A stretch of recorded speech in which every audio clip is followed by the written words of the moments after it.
Game over.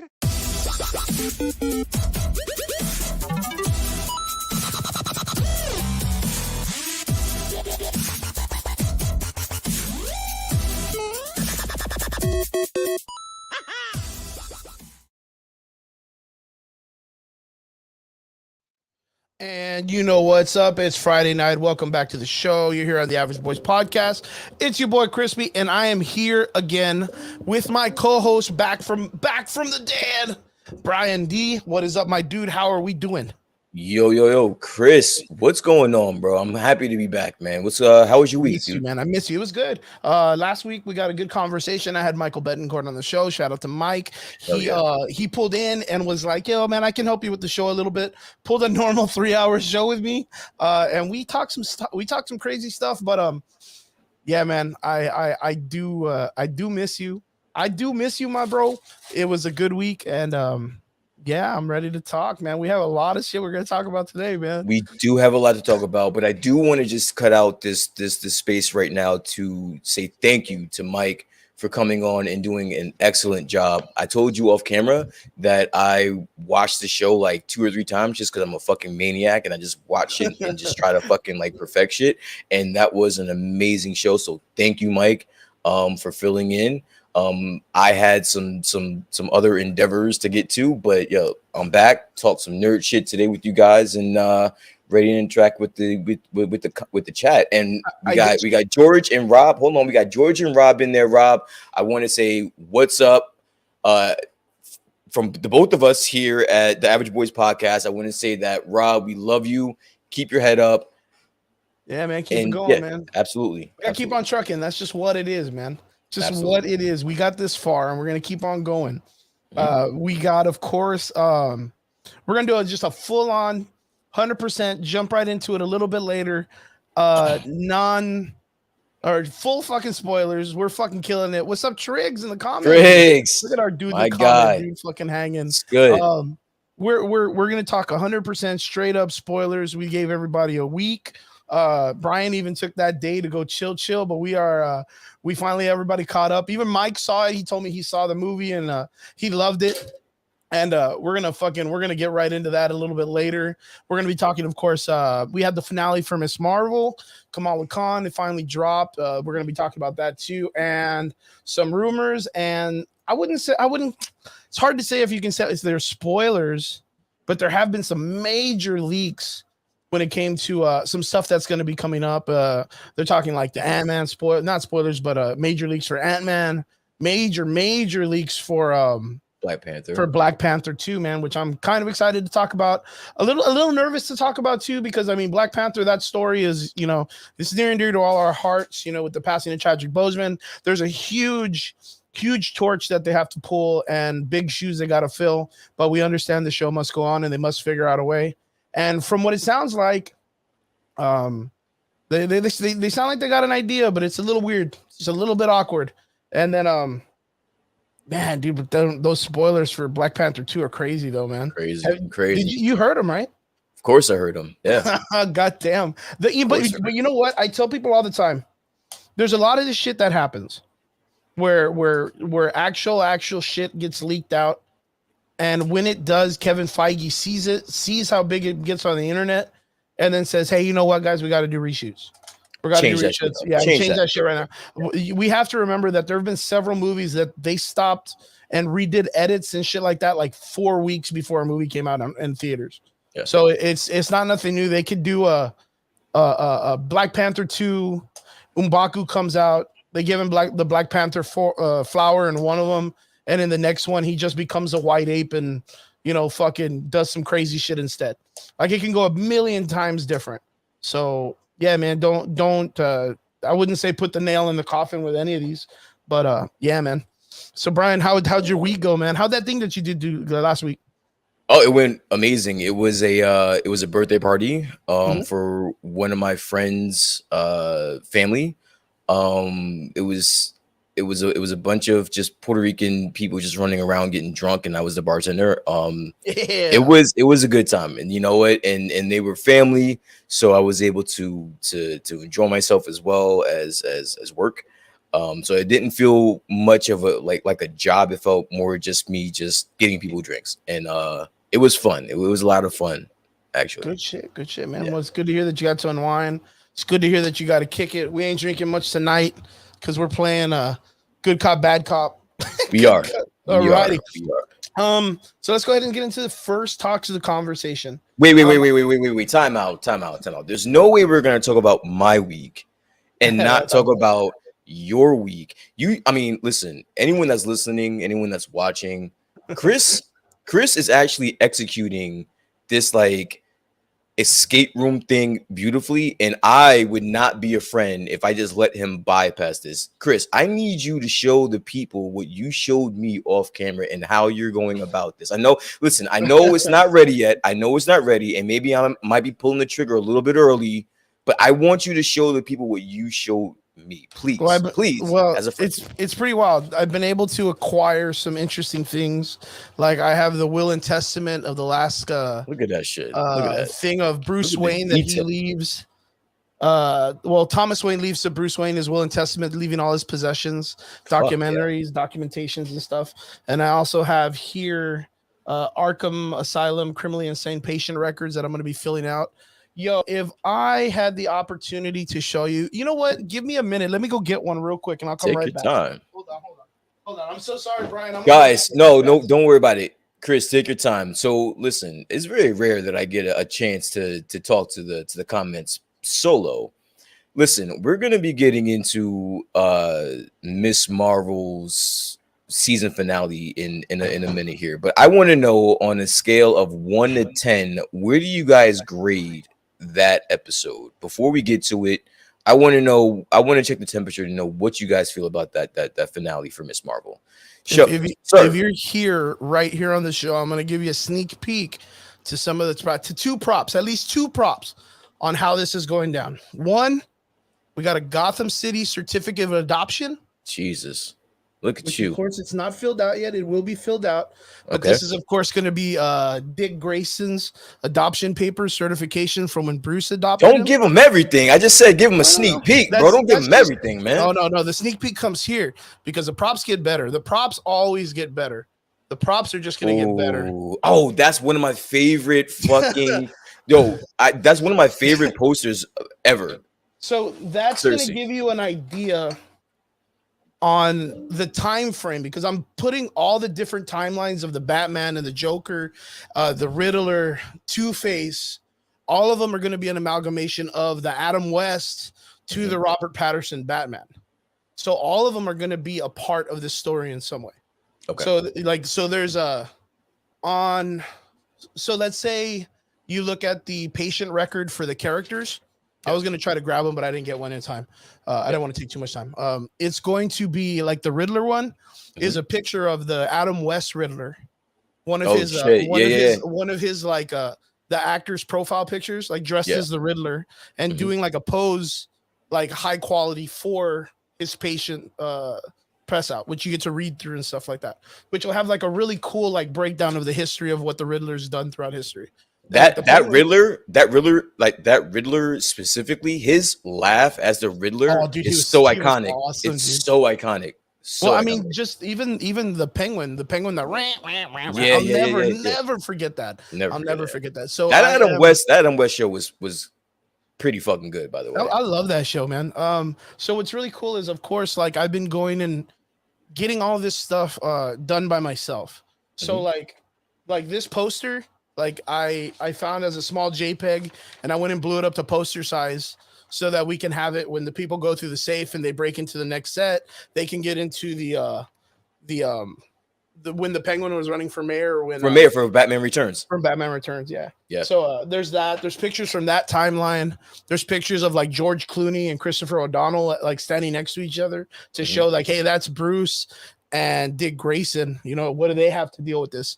There's of course going to be some really great pictures from the new movie Robert Pattinson because, excuse me, I believe that was probably the best. I mean, we've talked about it before. It had a lot to do with a lot of more of the detective work. Yeah. So like out of all the Batman, that one is the one that's going to give you a lot of like, oh, look at this clue. Oh, look at these pictures. Oh, look at the way that, you know, this character has a wall set up with all the red lines and maps and all that other stuff. So it's going to be wild. That's all I can tell you. It's going to be wild. I have a really quick question. Out of all the iterations of Batman, who do you think was the best detective?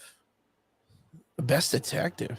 Yeah. But that's hard for me. And the reason why is because I'm a really big fan of the animated Batman. And I never not put the animated Batman into the series. So then I look at the animated Batman from like his show all the way to when he was in the Justice League.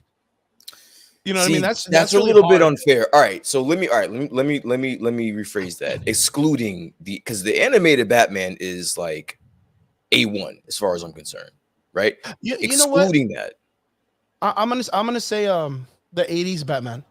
Okay. Because I like the way Michael Keaton like studied stuff. And I don't know if it was his acting that made him look like he was smart or like him like doing stuff, because figuring out the poison or, you know, being at the bat computer constantly like researching stuff. Like he always looked busy, that he was like doing the Batman shit. Like, was he hands-on detective? I don't know. Like, I never felt like he was on a scene investigating, because that's what was cool about the newer movie that's really hard to rewatch. I could rewatch the shit out of the 80s Batmans, all of them. Fuck, I can even rewatch George Clooney's fucking I knew you were gonna Batman fucking Robin say it. movie. Don't say it. Dude, but you know what? One of my favorite Batmans was Val Kilmer. I think Val Kilmer did an amazing job as Batman. I think we talked about that. Yeah. Like, he was very underrated as a Batman. Yeah. I just feel like, of course, it was a weird time.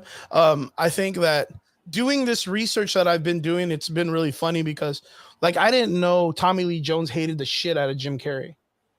Oh, I didn't know that. Yeah, I forget. Yeah, I heard that was weird. Jim Carrey was in an interview. I think it was Howard Stern or I forgot where, but he was like, "Yeah, dude, Tommy Lee Jones fucking hates my guts.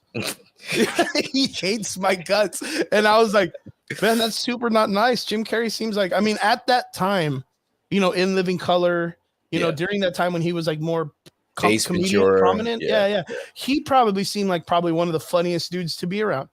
I honestly think that when you're that type of comedian, when you're that like a physical comedian, you could probably be a little bit annoying to be around. I can see that. Well, he fucking shows up to a restaurant because they're filming. I forgot where they were filming Batman, that Batman movie, and apparently one of the people there goes, "Hey, you're doing a movie right now with Tommy Lee Jones, right?" And he's like, yes, I am. He's like, "Oh, dude, well, do you want to eat with him? He's eating in the back. He's got a VIP table." Yeah. And Jim Carrey's like, yeah, I mean, I met him a couple times on set. Like, I mean, I haven't cordially been, you know, into him yet. Yeah, this is a great time for us to break the ice. And apparently, like, he's like, all right, cool. He walks him to the back. Tommy Lee Jones, of course, is eating and wipes his mouth and looks up and then has like this shocked face on him and stands up and hugs him and goes, "I'm sorry, but I don't like you because of your buffoonery." Because of your buffoonery. This motherfucker used buffoonery in a sentence. Yeah. Jim Carrey was like, and that's when I realized Tommy Lee Jones hated my ass. Did not like me. Yeah. Dude, I thought that was the funniest shit I'd read. I never even knew that. Even knew that. So I've been finding out a lot of weird shit. And like I said, with that, gives you the idea of how much I'm going into the research of all this different Batman stuff. Yeah. So right now what I'm doing is I'm trying to find ways to interconnect all the different, like, almost like major arcs in the Batman story into all the different histories. Okay. So like the way I'm doing it is like, oh, look at here's Michael Keaton's Batman, right? Here he is in his 30s. But later on, he becomes the Adam West Batman in his 40s. And then in the younger years, he was the Christian Bale man when he was 25.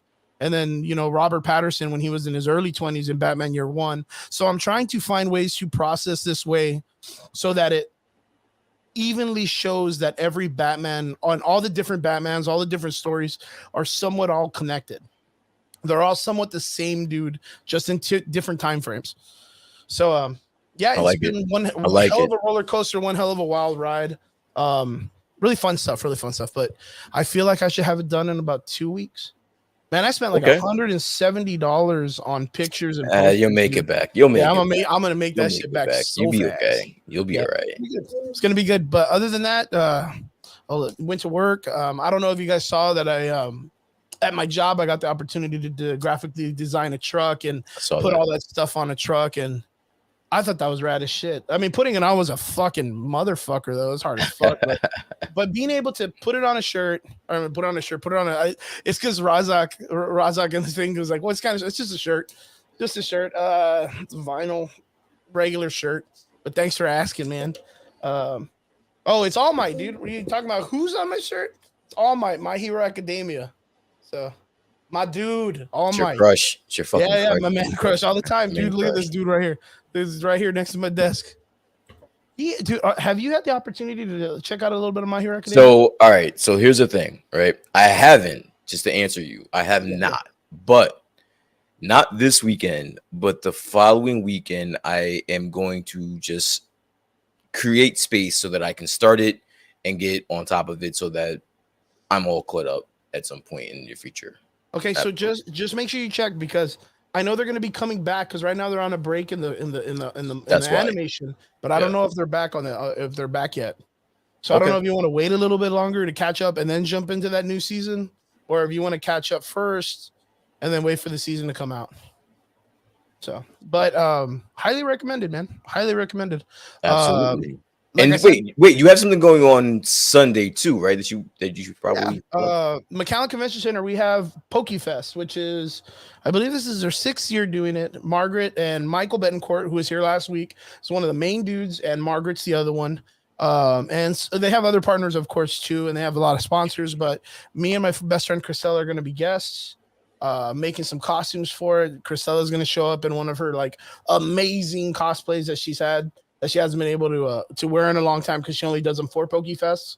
So it's gonna be a fun time, man. It's gonna be a fun time. Actually, Vince, my boy Vince, he'll be in the comments later probably, but he'll be there too, man. He's always there. So gonna be a fun time. Really, really excited. I know it's gonna be I know it's called PokeFest, and it's all based on Pokemon stuff, but there will be, of course, all different types of products there. Not just Pokemon stuff. Of course, they'll have things for collectors, but there'll probably be more Pokemon themed, but they will have collectors, collectibles, pops, things like that. Right now, for some odd reason, Robert can atone for this, but the Eddie Munson pop has been super fucking popular right now. Like, I'm talking like it's already basing itself in the $100 for no reason process. Have you heard of this yet? I'm very aware of it. And I mean, listen, anyone should have realized, and this is not saying anything about anybody, but anybody should have realized that once that season finale happened, Popped that off. once that Eddie Munson pop drop, it was gonna be a dead stop immediately. And that's what happened. And me as a sneakerhead, you know what? I'm kind of like, You're digging it? I'm digging it, because now people understand, you know, my pain is that when you want something so bad at like an $11, $12, $13 product, but now you have to go and buy it for 120.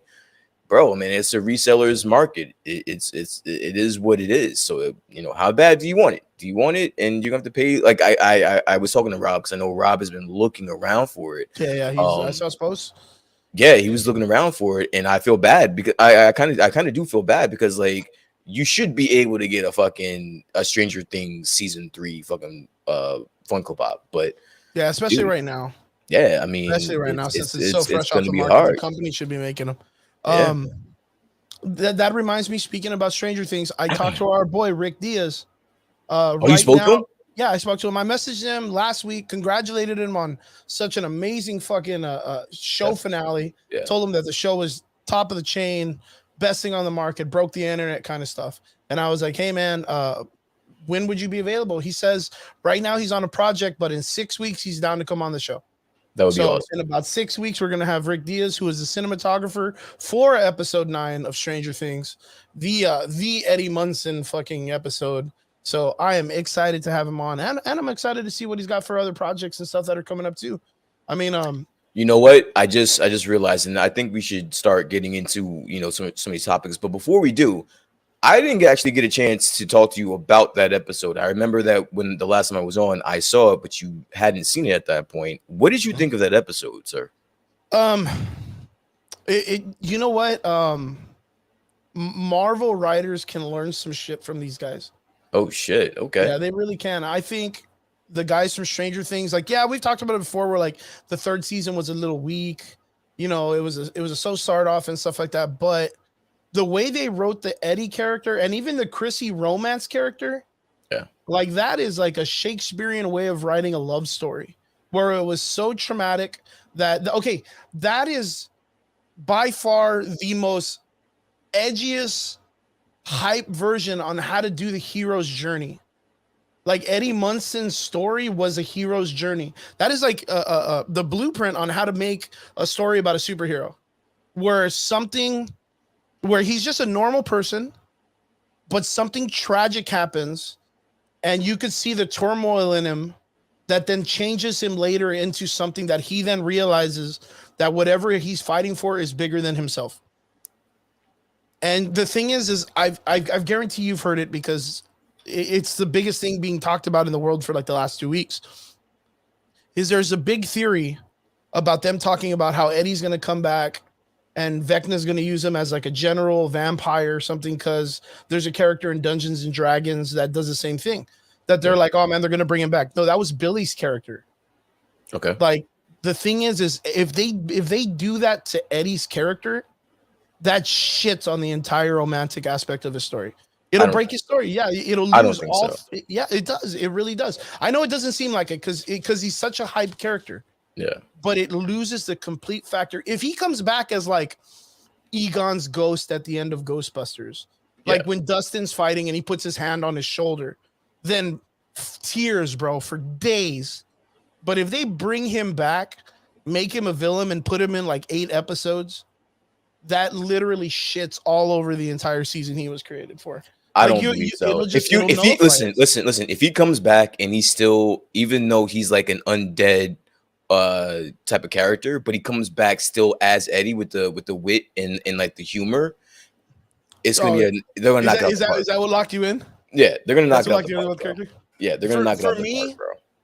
The person that I always thought writing wise would have been the better character, because the other character that it inhibits needs it, is Barb. Because Nancy sucks. Like Nancy needs a reason to be cool.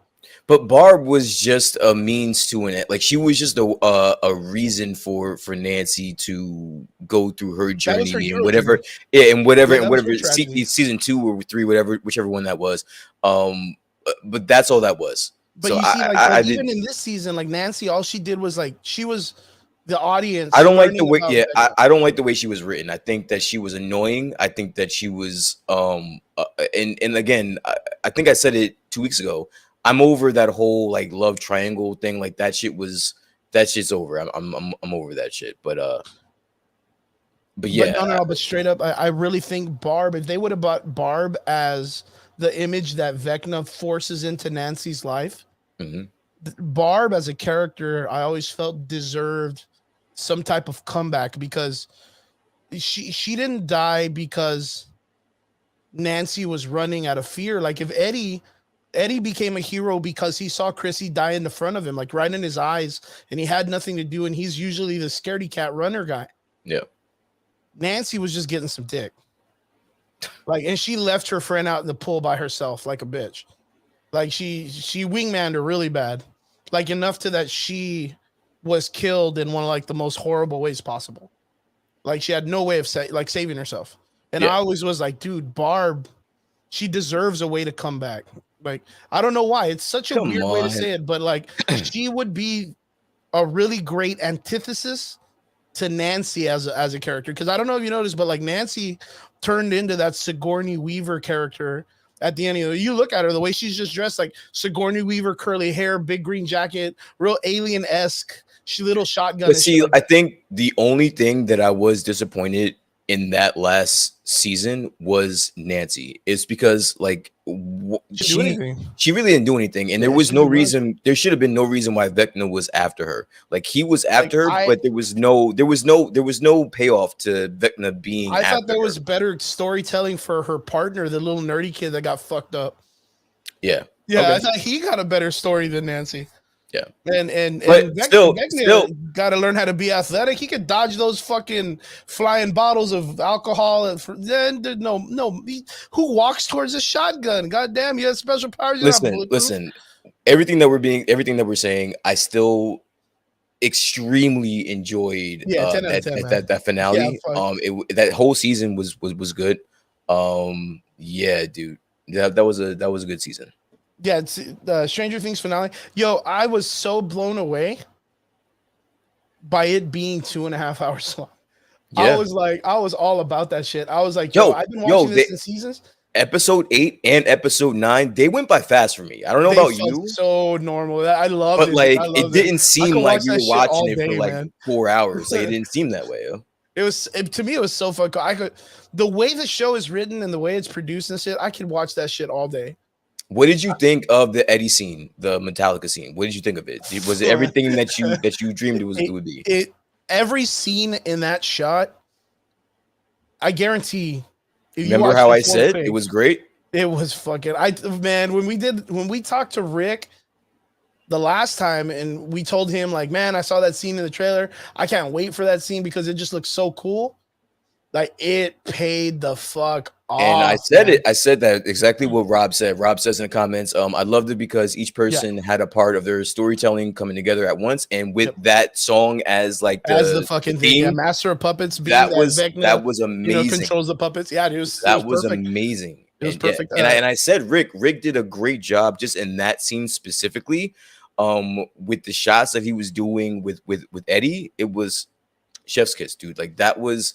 To me, I was like, we're gonna get this Eddie playing the guitar thing, and I'm gonna think it's whack. No, that shit was spectacular, bro. The way it shot everything. I gotta get this guy's name because I want to say the actor's name. Eddie Munson, actor. Have you seen the I don't want to say blowback, but like Joseph Quinn? Joseph Quinn, yes. I really gotta give a shout out to this dude, Joseph Quinn, because he is such a lovely person. He's super nice. He is by far one of the most interesting fellows to talk about when it comes to this show, because before this, he's been on several things. He was on Game of Thrones. He was on a bunch of good shit. Yeah. But he's always been like someone that's kind of like the B actor. Mm-hmm. And I've never really considered the gravitas of having that moment to where an actor and his portrayal in a role goes viral. It's different when you're like a YouTuber and so you go viral, or you do a TikTok and it goes viral, or you're at Walmart and you drop a jug of milk to be funny and that shit goes viral. But to be an actor and do a series where your character, your portrayal, your movements, your mannerisms that you've brought to life all become viral at the same time, and from like one day to the next, you're sitting at a booth at Comic-Con and you got a small line to the next day you sold out the entire Comic-Con panel and everyone is there to see you. There was a great video of him becoming emotional because a fan was telling him like, thank you for what you've done. Like that shit is the coolest shit to me. I love watching shit like that. And for him, he was like, oh yeah, mate, like, I just did my thing. I never really thought something like this would ever go in that direction or whatnot. See, listen, I love actors being like modest and shit like that, but you had to know what you had. You had to have known making that this was going to be something like special. Like you had to, I refuse to believe you didn't know that this was going to be something like this big. There's a really cool interview of him talking about them filming that scene, because of course everybody's gonna be like, yo, what was that scene like? Yeah. And he was like, you felt it because it was this was during the pandemic, and this was like the first time you get to do like a performance on a stage.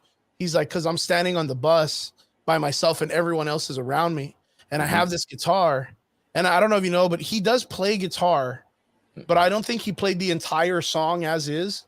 I think he just played certain riffs until it became, a fucking hard song to play. Because fucking Metallica's not. That's it's not not easy. fucking easy to play. That's not easy. Yeah. Like there is a like a TikTok video of him going around practicing the song, and you can hear him when he strums the bom bom bom, and then you don't hear him playing the fucking strings anymore because when it starts moving, it becomes a lot harder. But the first 3 chords, the power chords, he hits them, of course. But he was talking about the sheer size and feeling of actually getting everybody involved again and looking like it was like at a concert again. And he was like, he was like, you knew this was going to be special.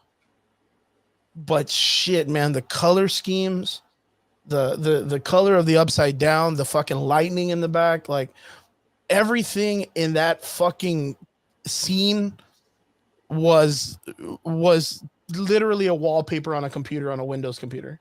Like every fucking scene looks so perfect.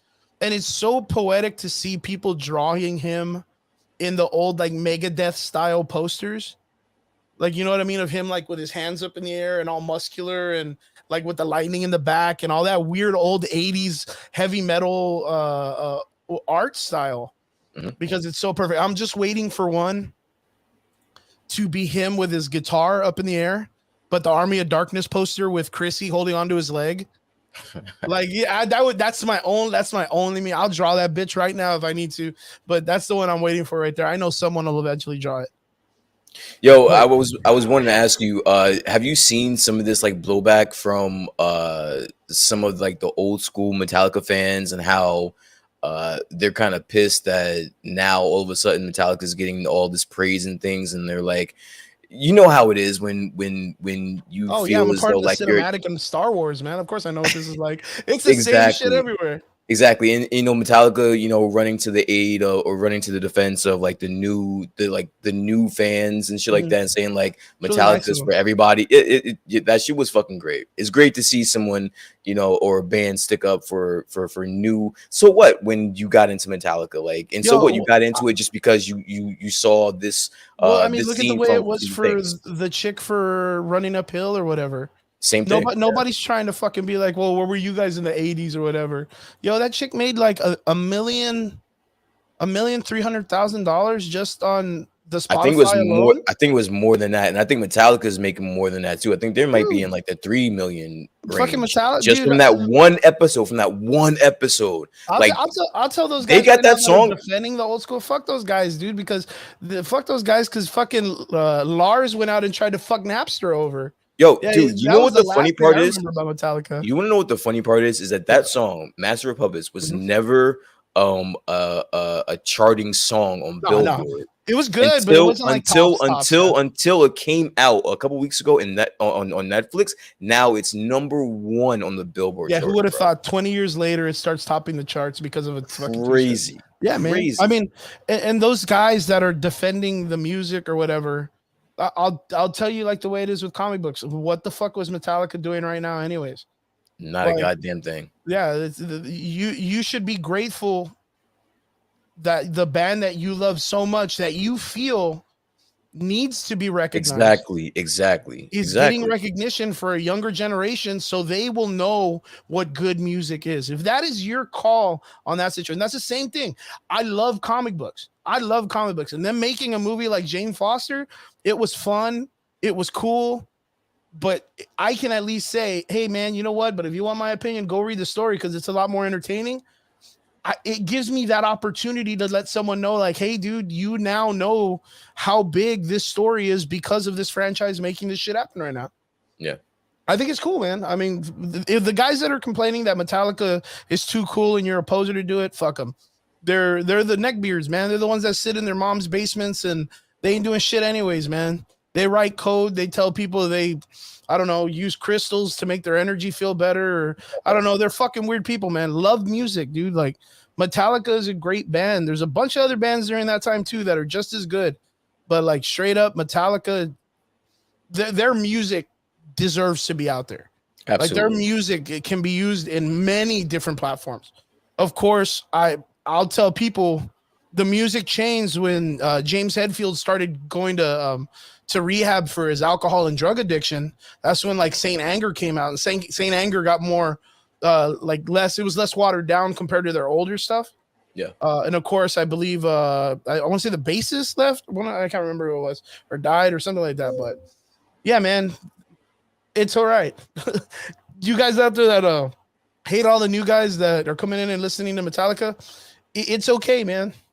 Yeah, seriously, if shut that the hurts your fuck up. feelings, Yeah, you need to lift weights, or you need to go do some man shit. Like, yeah, if that hurts your feelings, go do some man, cut yards, go do something that men do, because words shouldn't hurt men's feelings that bad. and Yeah, not man. only that, but like you pointed to it, like with the whole Napster thing, this is like full circle. Like this is like full circle, bro. Yeah, Like the last time people gave a shit about Metallica was when Lars fucking sued everybody because Napster was was letting people download Metallica music for free. Lars literally was like, "No, you can't pirate my music." So all you motherfuckers that are out there watching movies on Fire Sticks for free, you better be complaining and go pay for those fucking movies, man. If that's your case, you better go pay for those movies. If not, just love it, dude. Just love it. Vince, what's up, buddy? Vince, What's my going dude. on, buddy? What's up, Vince? But yeah, I did hear about that. It's kind of sad to hear, but I'm not gonna lie. I'll man up to it. I was guilty of that shit too when it came to all the comic book stuff, because I knew I call them normies, man. People just pop out, the ones that act like they know the shit.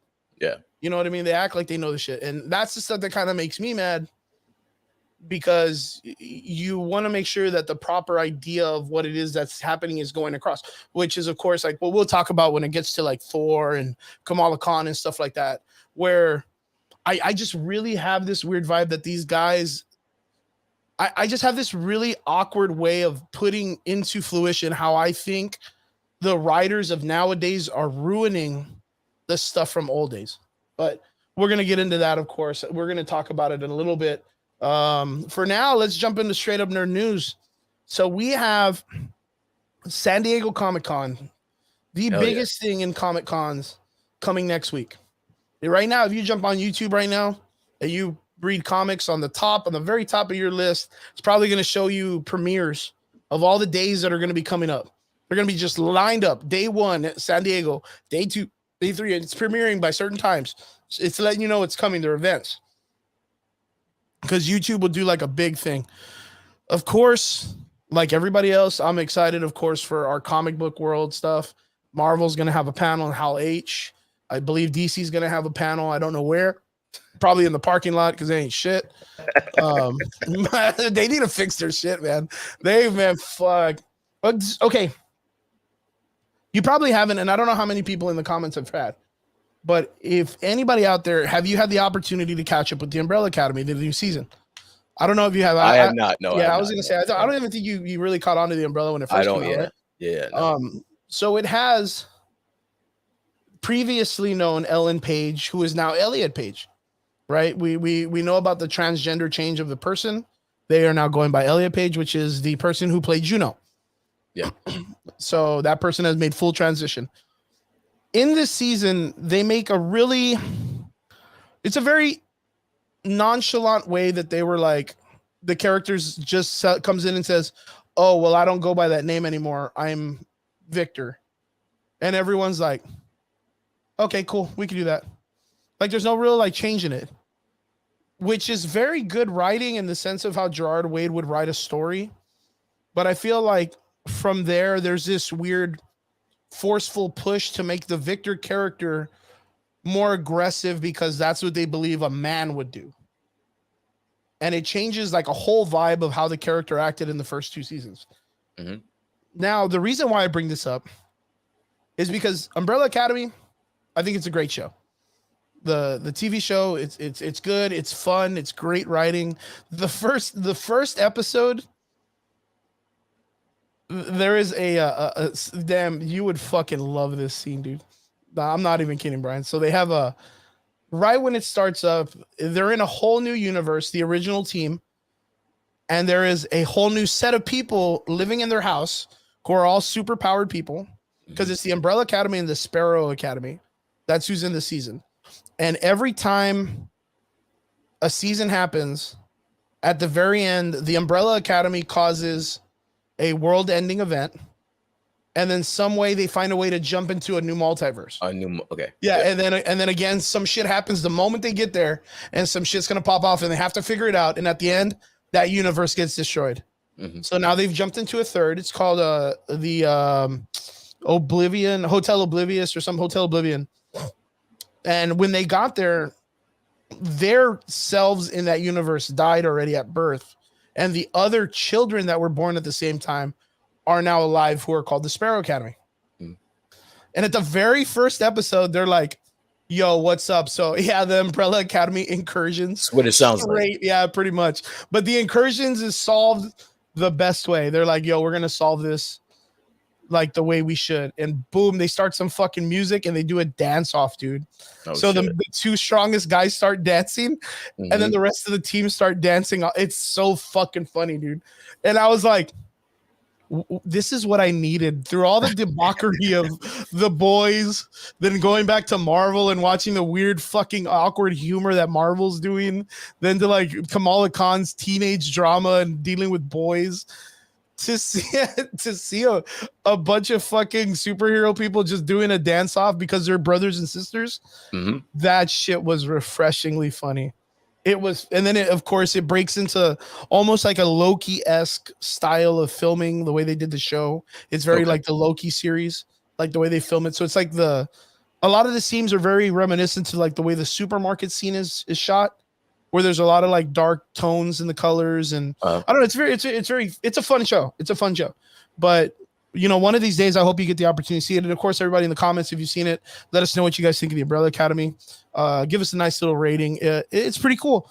But the reason why I bring this up is because talking DC and its weird fucking nature of making shit fucking just nuts and crazy, there is now a petition and talks that they want to try to get Elliot Page to be the new Barry Allen. Like having this person be the Flash. How do we feel about this? I mean, it's crazy, right? Like and the thing, the reason why I ask is not because it's the elephant in the room. This is a transgender person previously was born a different make, now goes by male, and is pushing for the opportunity to be a male superhero, who is by far probably one of the biggest names in superheroes to date. Yeah. How is that something that our timeline, like our universe, like what we're living in right now, could we handle that? I don't necessarily think it's a thing of whether we can handle it. If they do it, we will handle it. I just think that as of right now, whoever decides to be the new Flash, I just think we just need a break from the Flash in general. Like, let's just let this shit die down before we start thinking about recap. Whoever the fuck we decide, let's just let this die down for a little. Like, this guy's still on the loose and still putting out videos and shit. He's like, still out there knocking dudes out. Let's not forget that. Like, this guy is still on the loose. So it's like, let's just let this die down for a second, and then we can figure out what we're gonna do about the Flash. I don't give a fuck who they put as the Flash moving forward, to be honest with you. Just chill out for a second. DC is that kid that needs a timeout. Like, they just need to just like chill. Let all this shit blow the fuck over. And honestly, I think if they do that, they may actually be able to put out this movie with Ezra Miller as the Flash. If he's just like chill up, but you gotta get this guy off the streets. Like, you gotta get him off of the fucking phone and the cameras and social media. Like, you have to. Otherwise, he's gonna take your entire ship down with him. Can you imagine if they found the PR team found a way to flip this and be like, "Oh man, yo, all of these." I have said this since day one. I've said this since day one. I feel so sorry for whoever is in charge of cleaning this up. I feel so sorry for whoever's job it is to clean this up, because this is an uphill battle that you cannot win. Maybe you can't win. Maybe he's a meta actor. Like, maybe he's so good that they are doing this because in an alternate universe, there is a Barry Allen who goes by Ezra Miller, and he's like a villain in that universe. And he's like, wow, this universe is crazy. I got to get out of here. And then runs back to DC universe where Barry Allen is Ezra Miller and he's a good kid. Like, what if that's what we're all living in? Like, I don't know. I kind of feel like we ask this every week, but do you think this movie's coming out with him in it? Oh, do I think that this movie's going to come out? Oh, yeah, definitely, dude.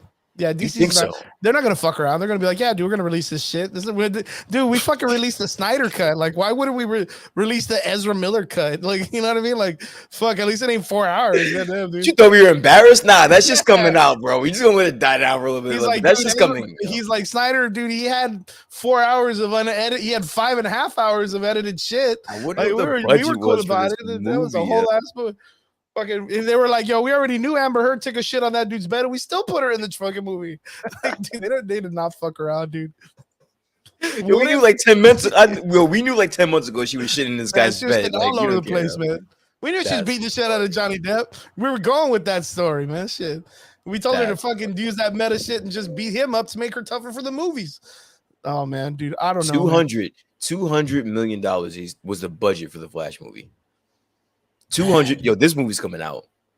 I'm sorry to say that I don't give a fuck. If I spent 200 million, this movie's coming out. And that movie's it's gonna come out on Game Boy Advanced. It's gonna come out everywhere. $200 million, dude. They're gonna release that shit on space shuttles. Wow. Like, it's getting everywhere, man.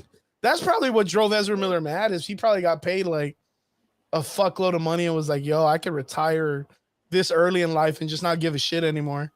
Like, I don't know, man. All right, so listen. So the Flash movie the budget was 200 million. What do you think Zack Snyder's Justice League? What do you think the budget was for that? Oh man, that dude probably had like don't cheat. I was like, that guy probably had like a $1.50 and a paper clip in his pocket with all the dumb shit that guy made. Nah, I mean, just take a guess, a wild guess. 200 for the Flash. So that's your gauge. Go on the ups of like 400 million. 400 million? I'm gonna go like 700 million. Cause that looked like a crazy budget.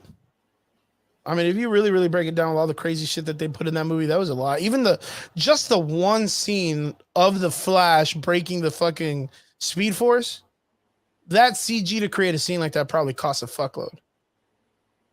Well, I'm not sure if it's because the original budget for his movie might have been higher, and then he just got an additional money for the cut.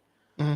But it's saying that it was only $70 million for the budget for that movie. Damn, who the fuck did they hire for the Flash movie? God damn, that dude's expensive. I'm telling you, man. DC needs that movie is coming out, ladies and gentlemen. I'm sorry to break it to you. That movie's coming out. That's just coming out. Even if Ezra Miller came out, they don't give a fuck about that motherfucker was playing tetherball with a baby connected to the fucking tetherball pole. Like, that's just that motherfucker. That shit's getting released. His name's gonna be highlighted. Like, it's gonna be in bold text. Like, it's just gonna say starring Ezra Miller. Yo, the Snyder cut only got $70 million for a budget, bro. You know what? Maybe they're thinking like Logan Paul, and they're like, fucking, this dude's causing all of this drama because that's the advertisement for the Flash film. Cause like once they say like, hey man, remember that dude that's been in the news like kidnapping kids, starting a cult, like fucking fighting people in a karaoke bar? This is his movie. Boom, and then everyone's gonna be like, fuck, that's that drama, dude. I'm gonna go watch this. That's that drama, bro. I gotta watch this fucking movie. Shit. Damn, they're straight up like I thinking about it the other day with all this craziness. And of course, like, the privilege of this dude still being able to go to supermarkets and fucking live a normal life without no one, without the Secret Service SWAT team roping in on him real quick. Yeah, they're gonna release the fuck out of this movie. And Warner Brothers ain't gonna do shit. They ain't gonna do shit. Yeah. So the original Justice League, their budget was $657 million, but the Snyder cut got $70 million for their budget. So actually, that's not that bad. Yeah, it's not that bad. Man, that's fucking crazy. Well, like I said, they'll probably be in the parking lot at San Diego Comic-Con.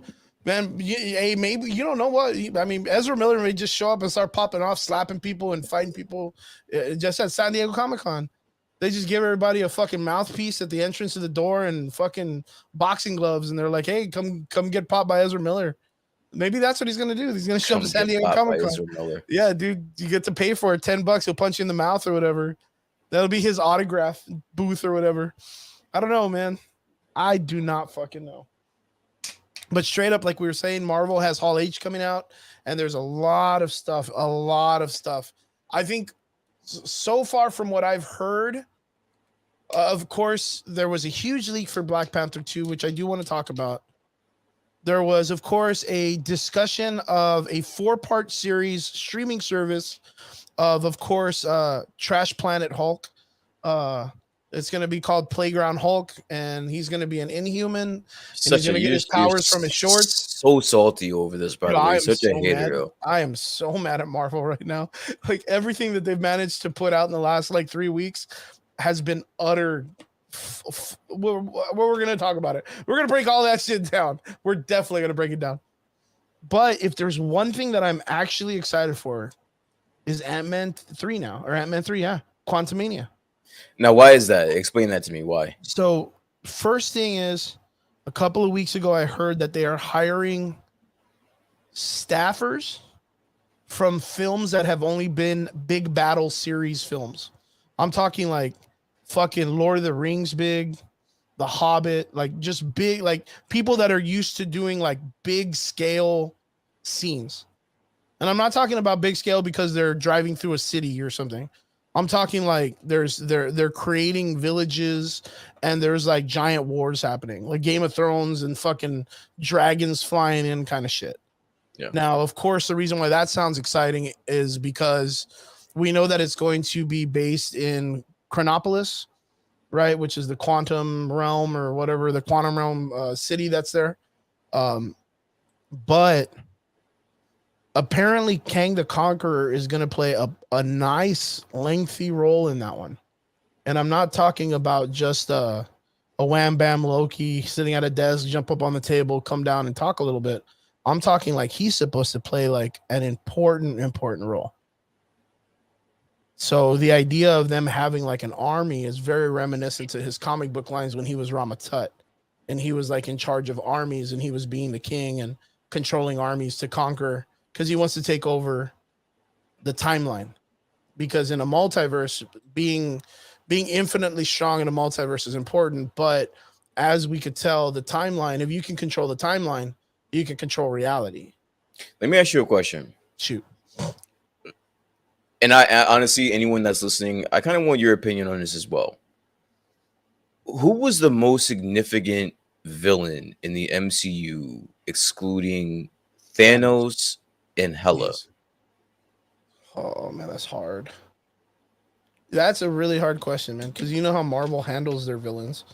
That's where I'm going with this. Like you're pumping up Kang, and if you remember, I said I have it on record saying he's not going to be as big as of a villain as you think that he's going to be, and I have no faith in the MCU handling him as a villain correctly. He's probably not going to make, well, whatever version that we get in Ant-Man is probably not going to make it out of Ant-Man.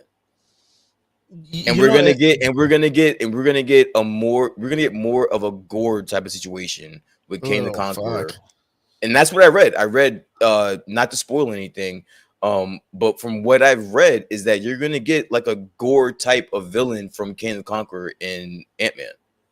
So don't get your hopes up for this guy. Like they don't have a good track record for their villains. It's crazy, man. We talked about how for some odd reason they weren't going to get gore. They weren't going to get it right. That Taika Waititi wasn't going to get it right.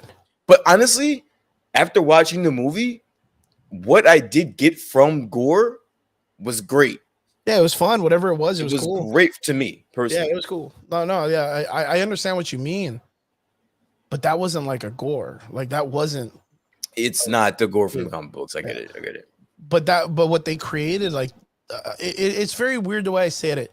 because it was cool. I went with Vince, I went with my friend Chrisella, and I went with Alex. We all went together to go see it. Alexander's another builder. He's a Doctor Strange guy. He's so good at his cosplays. We all went together, and right at the end, Vince is very, very tactical at his TikToks. He loves to do TikToks. He's really good at it too. And he's like, "Hey, let's do a TikTok real quick." And I was like, "Okay, cool." And he goes, "What do you rate it?" And I go, "As a movie, I rate it an 8. As a Marvel movie, like a 2." The fuck does that even mean, bro? Like, what are you talking about? It was so weird. I don't want to get into it too early, but like as a standalone film, it was funny. It was good. It was great. I laughed a fuckload. But like for it being a story that's supposed to represent Gore the God Butcher story and Thor as a character, I thought it was really bad. But you see, like that's where it's really weird, and that's like the weird divide. Is it's like it's almost like a lot of these shows that are coming out that Marvel is bringing out, their blueprint is like, okay, they're good films, but they're bad representations of the source material. Like they're good at what they're doing, but it's bad at what it's supposed to be representing. And I don't know how to explain that in any other terms other than that. It's so weird, but. I don't want to get into that until we get to spoilers because we can break into that more because I think when you and I get to talk about it, it's going to be a lot easier to discuss because you and I both have almost the same mindset on how we see the Marvel universe going right now. But the idea is the only other character that I thought would have been fantastic in the Marvel MCU, and they handled it incorrectly, of course, was Red Skull. Because Red Skull always has an interesting. He's a really good villain. He's always just been a really good villain because he's almost like when we saw Falcon and the Winter Soldier when they brought in Baron Zemo, and Baron Zemo was like this. Okay, the best villain they've ever taken care of is Loki. That by far is the best villain because he was a villain, but we don't see him that way anymore. I honestly think that you were onto something with Red Skull. No, personally, Red Skull. Like pure villain wise, if you're excluding Thanos, Red Skull was probably the best that they've done. Yeah. Like that was, and honestly, I've probably said it on here multiple times. I'm not a big fan of the first Captain America. That shit was boring. It's not good. That movie was boring as fuck to me personally, but they got Red Skull perfect. Like yeah, he was the only interesting part of that movie to me. Hugo Weaving? No, that wasn't Hugo Weaving, was it? No, it was the guy that played Agent Smith. Yeah.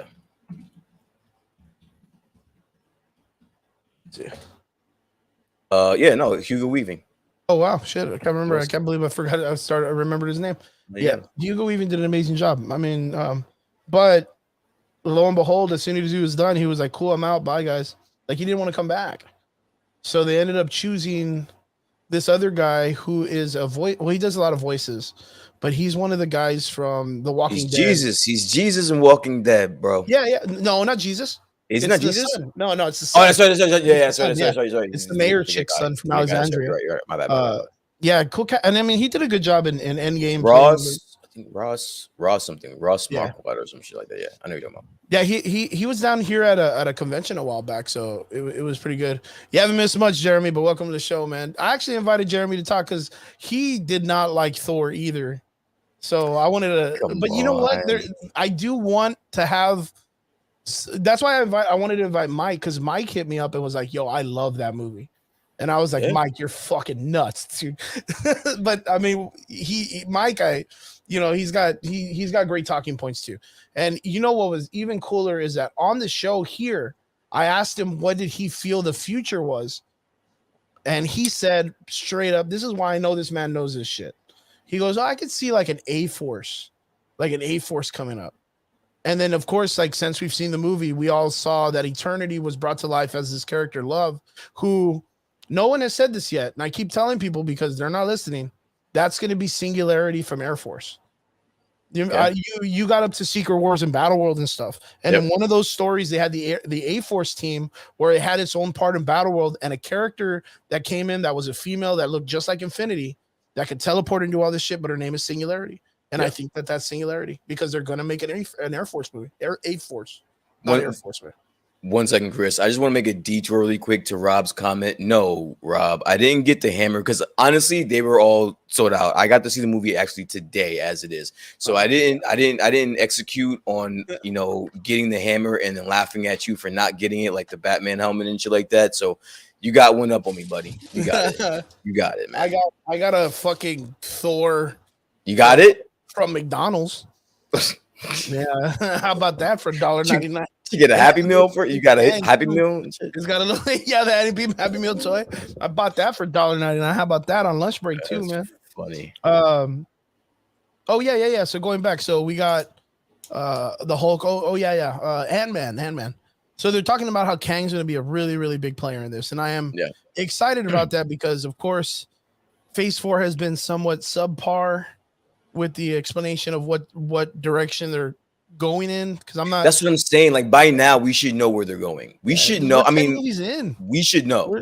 I have no idea where the fuck we're going, dude. Yeah, no. We're and if anyone thinks that they know where the fuck we're going, you're fucking just throwing shit at a wall. Yeah, you're just saying.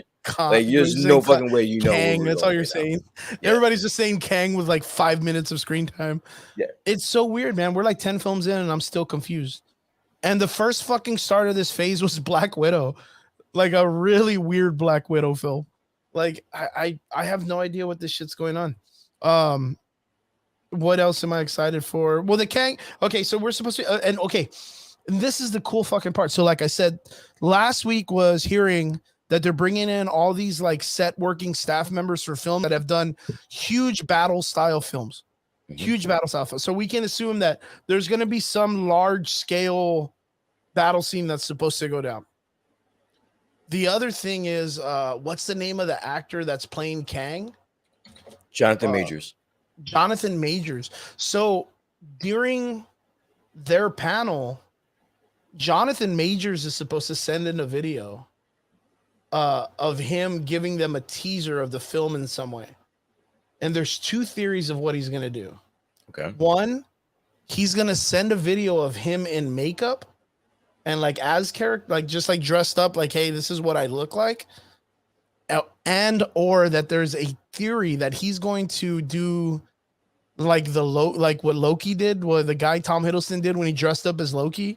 But he's going to do it as Kang, and he's going to do it like in character. Yeah. And you're gonna see him like Kang in character on a cell phone. Like, dude, I am a huge Jonathan Majors fan. He's amazing, man.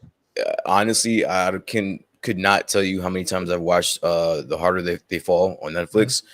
He is one of the shining black actors that like in Hollywood right now.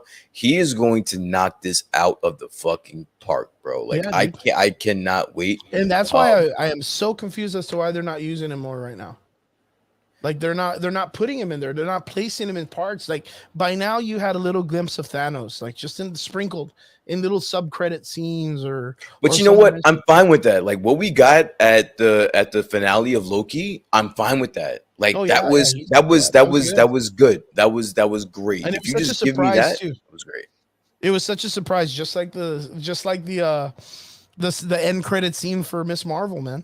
So it was just like one of those things, man. It's just they're interesting little tidbits of things, but right now I'm gonna put it right now.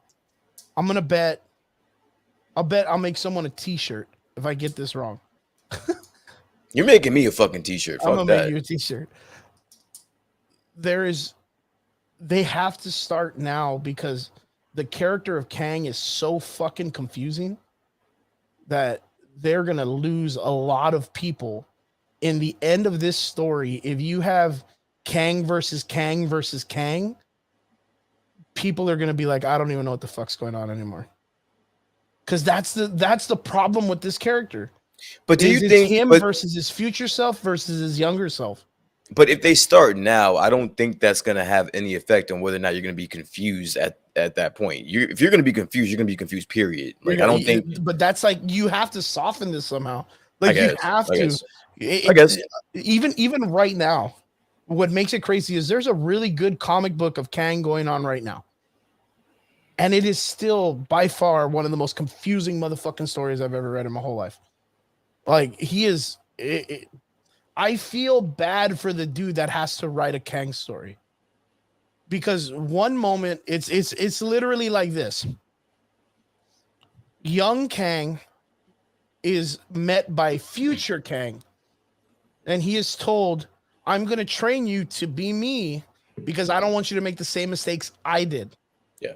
And then that young Kang then learns from him, tricks him and fucks him over, and then goes back to an earlier time to before that Kang was alive to stop that Kang from going back to him and teaching him how to be better than him to trick him later. Yeah. So that when he gets there, kills that Kang, he then takes his place and then sits on the throne of that character, then gets visited by a younger version of himself. See, I don't think we're getting that much Kang, dude. I fucking hope not, dude. We're not getting. I honestly don't think we're getting that much Kang. Like, we're gonna get just enough for Jonathan Majors to put on an acting clinic around fucking Paul Rudd and Michael Douglas and call it a day, bro. That'll be easy, man. Like, that's it. Like, I think that's what we're getting. He's gonna put on an acting clinic around them in a Marvel movie and call it a day. I'm not talking about this going on during Quantumania. Okay. I'm talking about this being like their end game. Okay. Like, their end game is supposed to be like that. I don't think he's gonna. I think that's where you're losing me, because I wholeheartedly don't think that he is going to be the big bad moving forward. He's going to be there, but from what we're hearing from just you and I talking behind the scenes, there's a lot of major villains that are coming, and I don't not even think just a major villain. There's a huge arc. I just don't think I don't see how he is going to play that big of a factor moving forward. I don't think he's going to be a major villain moving forward. And this is why a long time ago on the podcast I said this, and I think I said this when Trigger was here too.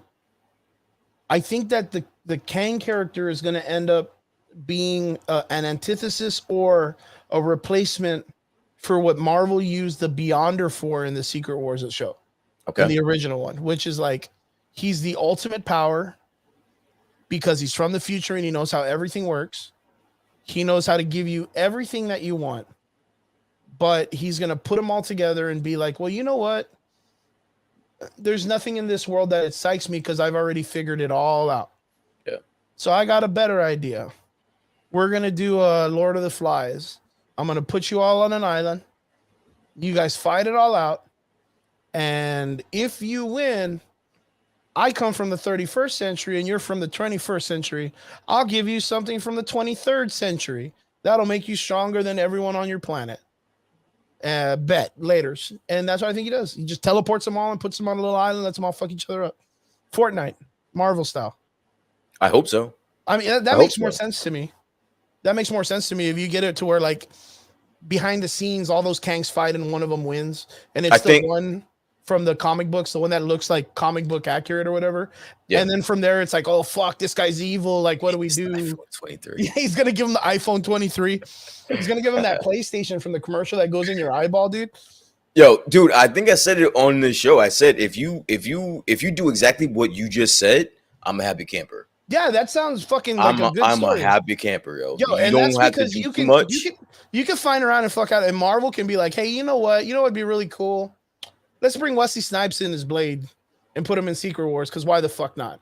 Yeah. It's an amalgamation of a bunch of different shit. Battle World did it. They had walls up in different states that were different variant. Fuck them. Let's bring in Daphne that played fucking Wolverine X-23. Let's bring in that one dude that died as Cyclops in the X-Men franchise. Let's bring in fucking Ricky Berkey. Ricky Berkey, what's that kid in the TikTok dude that's all like fucking cerebral palsy? Ricky Bug, let's bring him in as Charles Xavier. Like, fuck, dude, let's do a bunch of crazy shit. Like, they could do that in Battle World Secret Wars. They could literally get away with that shit. I'm glad that you brought up Secret Wars, because in our chat, the Russo brothers had an interview with Deadline at the premiere of their new movie. It escapes me, but fuck that movie anyway. But they were asked about their thoughts on Secret Wars. Yeah. And they basically, Joe Russo for the most part was talking, and he was saying that, like, their dream is to direct that movie. Dude, we are getting the fucking Russo brothers directing this movie. Like, it's almost confirmed. As far as I'm concerned, it's confirmed they are going to be directing this fucking movie. How do you feel about that, sir? That's what I was about to ask you. That same thing. I am extremely excited because my biggest thing recently has been, I think the problem with Marvel is they are inviting directors to do their own variations of what they think Marvel is. Yeah. Where it should be the other way around, where when a director is invited, they get to do a Marvel story interpreted in their own style. Mm-hmm. Not them above Marvel and the characters, but Marvel on top and them just giving a representation. And I think that's the problem with this is like you have a guy like Taika Waititi, which does a lot of great films. Him himself as an artist, amazing. Yep. Him as a guy that writes the story of Thor, does comedies, but the gravitas of him being like a because you tell me, I want to ask you this because I need to know. Do you feel like the Thor of Thor 4 is the same Thor that we got at the end of Endgame 4 or Endgame? Like the same way he was in the battle scene, like the way he carries himself in battle, the way he was during the film. But that's not fair though, because like there was little Well, that's talk. the Russo brothers, right? That did a Endgame.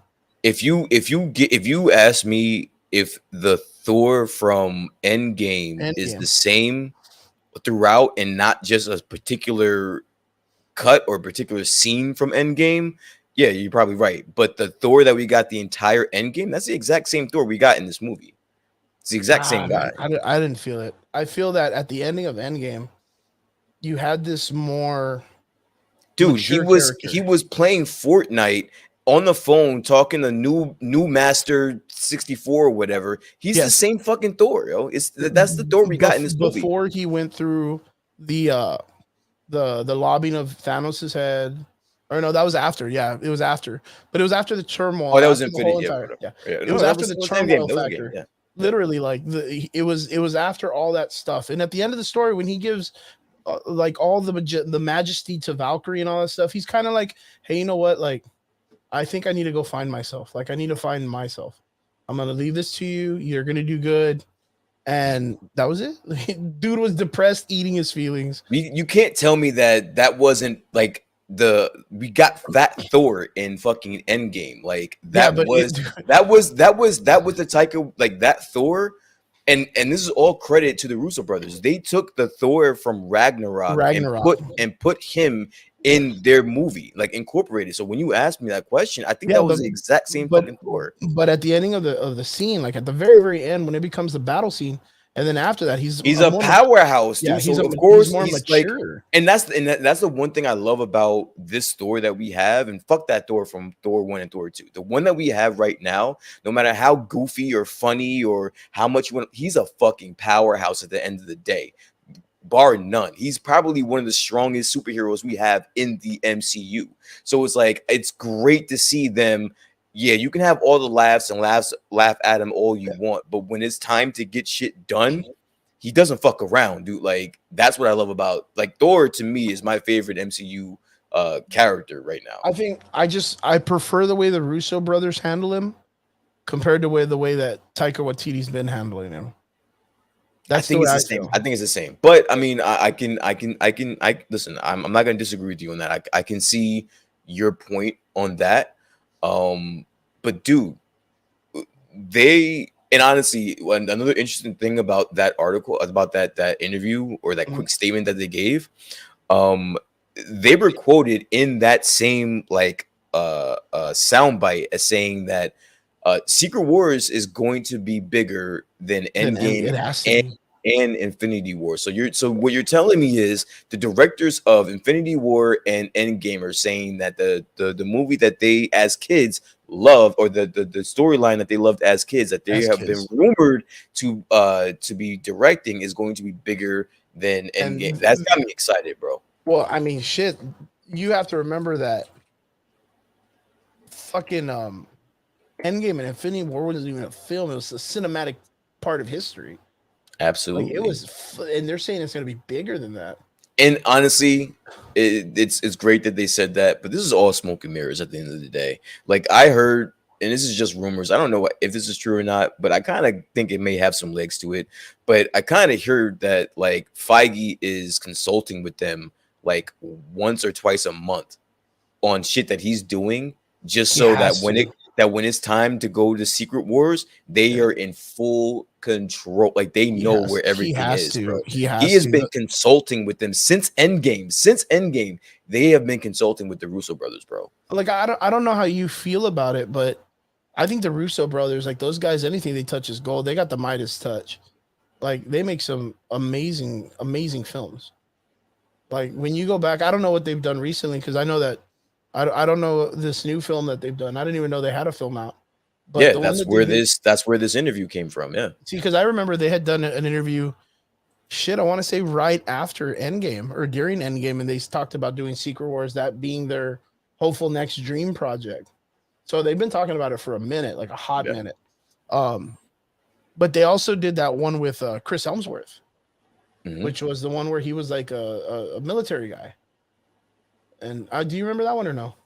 I don't. It's on Netflix, man. I can't remember it, but man, it was super fucking good. Like stupid good. It had their flavor. It had their fucking flavor. But right now I just feel like it's this thing where the writers and the directors of the Marvel franchises that they get invited to come do, they don't take that idea that they're not like the way Chris Evans was when Chris Evans was invited to do Captain America, where he was like, this isn't about me. It's about this character. This character is a bigger part of than all of us. You know, this character has a birthday. The entire United States celebrates this fictional character's birthday. You know what I mean? They celebrate it because it's bigger than what the franchise is. Yeah. And I think a lot of these people, they do with like the writers of Star Wars did, like the ones that are like, nah, we never really saw Star Wars. We heard about it, but we thought we could make it better by doing our own flavor. And it's like, dude, you can't do that. Like, you need to have respect for the franchise itself. Go into it, do your research, then go from there. You know, build from that, but know what you're talking about. You know, that's that whole like. Can you imagine? It's almost gotten to this point where you're bringing in like posers to write the properties, like people who just like normies writing the properties. That's what's scary, man. That's what we're getting to right now. And I've said this before. I champion the idea of having all of these new characters from the MCU, the Marvel characters that are up and comers, the champions, the young champions, come into the MCU and be bigger. Like be bigger, fix their characters, because the comic books, they were a hard fix because they were rushed. You have the opportunity to rush them because it's film. Be smart, go in there, do it right, and put the story that you want out there. Do you like the old school method of the MCU of getting like unknown directors to do these movies? I don't know. There's just something about it because I think those directors, they have a respect for the franchise, and they are. It's almost like they know that it's a privilege and an honor to work for them. It's not the other way around where these dudes are like, oh, well, it's a privilege for you to ask me to be on here. So you telling me that, let's just say, for instance, let's throw a name out there like Steven Spielberg being asked to direct fucking the Fantastic Four, you wouldn't want to take that? You'd want some fucking no-name scrub guy fucking doing the Fantastic fucking Four? The reason why I think Steven Spielberg is a good choice is because that is a man that'll do his research. He is a man of many franchises already. And I'm not gonna say like the last Indiana Joneses were great, but he understands the gravity of creating a good franchise. And I guarantee that Steven Spielberg himself knows the Marvel universe. In fact, I mean, he was probably, I don't even know this, but he was probably great friends with a person like Stan Lee. And he probably read his materials because as a creator and a story writer, you have to read and expand your mind with different stories. So that way you can, Good point, Jeremy. Ready Player One was fantastic. Ready Player One is probably, for me, the most underrated movie in like the past like 10 years, bro. In like the last 10 years. Did you know in the book, You know when Kato, what's the friend's name? Taco. I know you're talking about. Yeah, and he comes down and he's fucking Gundam 1. Mm-hmm. Remember when he comes? You know, in the book, you know who he was originally? Cool. Ultraman. No The shit. fucking like Ultraman, like fucking wow, Yeah, that's who he was. Yeah, you. that's who he comes in the comic book. And I would have been down for Ultraman too, man, fighting Godzilla. That would have been fucking. But you know what? The Gundam was fucking god, dude. That was so gorgeous. I'll take it. That was 100% me saying, this is Steven Spielberg saying, hey guys, you know, if we wanted to, we can make a Gundam movie. Just letting you know. Just letting you know, we know what Gundams look like. We know what they could look like on film. And I'm letting you know, we done Pacific Rim and all this other shit. We could give you this. Yeah. But we haven't yet. But we will. Yeah. But we can't. So to anyone that's listening, that was a rumor that Kevin Feige and the MCU did reach out to Steven Spielberg to try to get him to direct the Fantastic Four, but he said fuck off. And I'm so just far looking. The up and running rumor for Reed Richards is the main actor from You. Yeah. So that's it. I forgot the guy's name, but he's pretty interesting fellow, man. I'll tell you that much in You. Reading some of these comments, so Vince asked a very interesting question, which he usually does. He's got the questions. With the great questions. He's asking if Sam Raimi directed Thor: Love and Thunder, would it be better or worse, sir? Fuck, you know what? I would give it up to Sam Raimi to have done a better gore. Get the fuck out of here. To direct a better, like, because gore is supposed to be like a villainous evil character. And I mean, Taika Waititi did good, but you got to remember, Taika Waititi writes good comedy. He is a fantastic comedy writer. Listen, I am team. It's not a secret. I am team Taika Waititi, bro. Waititi, all the slander that he's been getting since this movie has come out, you guys can fucking no. He's a fucking amazing. I'll squash that right now. I have no gripe against Waititi's work. He has been getting slammed on Twitter, bro. Slammed for this. But what doesn't help is him coming out on an interview drunk as fuck with that chick, like bashing his own shit. Like he was like, "Oh my god, did you see the one when he?" But like he's an offbeat. Yeah, like, he's a weird dude. Yeah, he's a weird guy, bro. So like, the fuck, you catch him when he's drunk. Of course, he's gonna say some off the wall shit. It's like he was on an interview with Tessa Thompson, and it was called like Tracing Unseen. Yeah. So if you want to go check it out, the interviews like that. He's drunk as fuck, and he's trying to not play it off, but the dude is drunk as fuck. And it's the scene of Valkyrie, Korg, and Thor sitting in the city hall of Asgard. Yeah. And he goes, "Oh, look at this fucking Korg character. Look, he looks all fucked up. That CG's stupid." Like he's talking shit about his own movie. I saw that. Dude, he was asking Tessa Thompson if Korg looks CGI. I want you to do me a favor. Go back and watch that interview and look at Tessa Thompson trying to like, oh fuck, dude, this guy's drunk.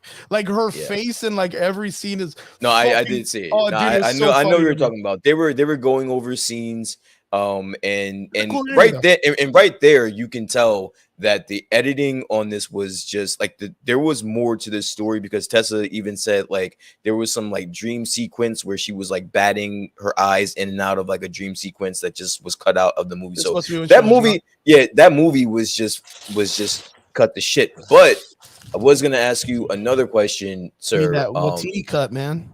So yeah, the Waititi cut, man. There's like a 5-hour Waititi. But you know what? Honestly, I think this might have been the best version of that movie, bro.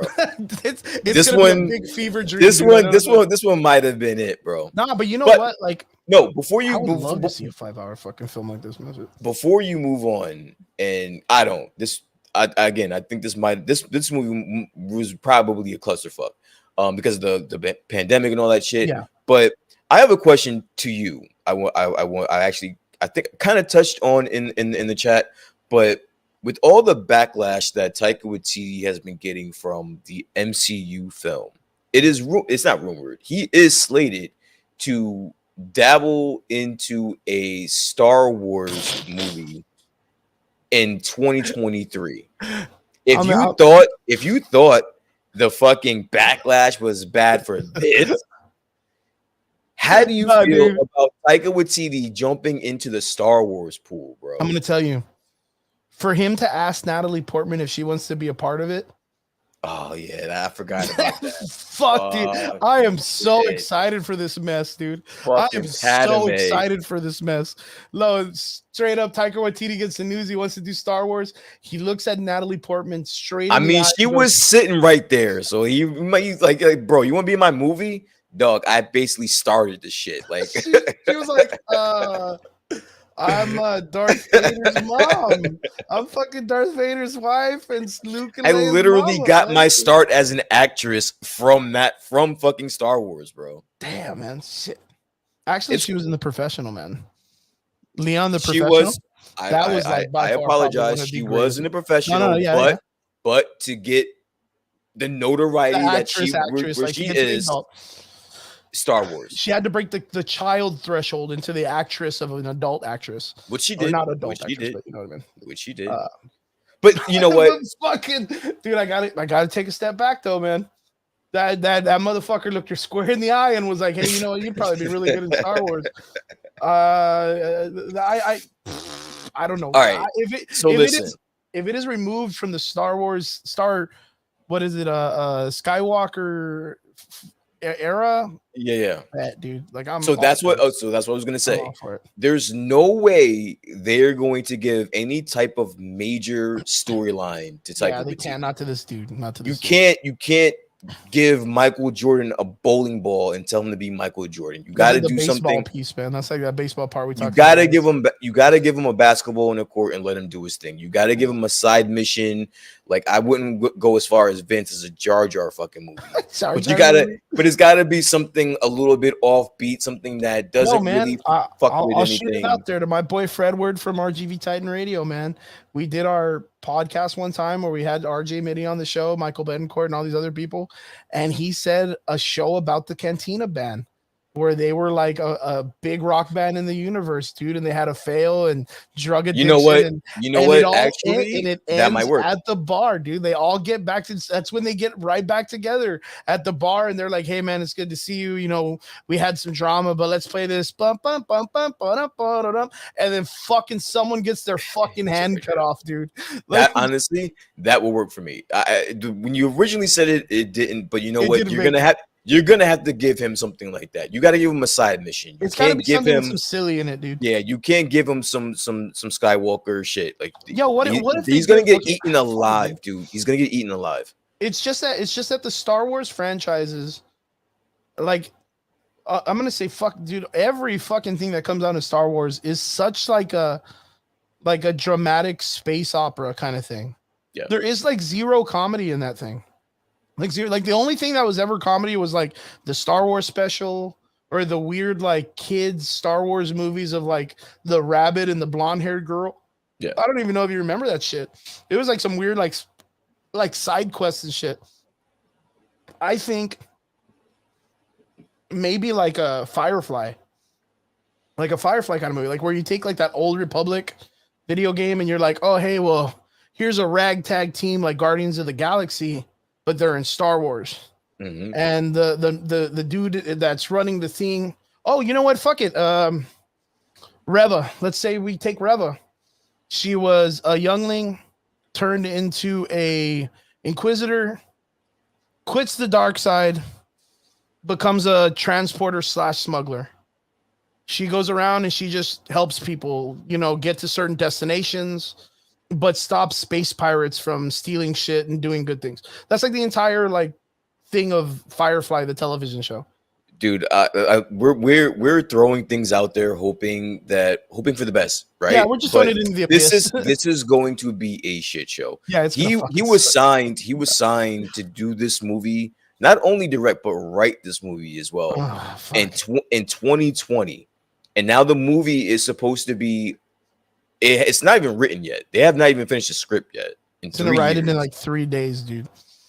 This is gonna order some Domino's pizza, and he's gonna bang that shit out. Yeah, he's gonna let some weird porn play in the background and Get just some shrooms. Yep, get some shrooms and bang that shit out, bro. Brian, I don't even want to think This of is this, this is going to be a shit show. And you know what? That's my man. Like I love him to death. You're like, I'm still standing with him. But this is gonna be a shit show. Like the fact that the MCU fans turned on him, it's going to be 10 times worse when he crosses over into Star Wars land.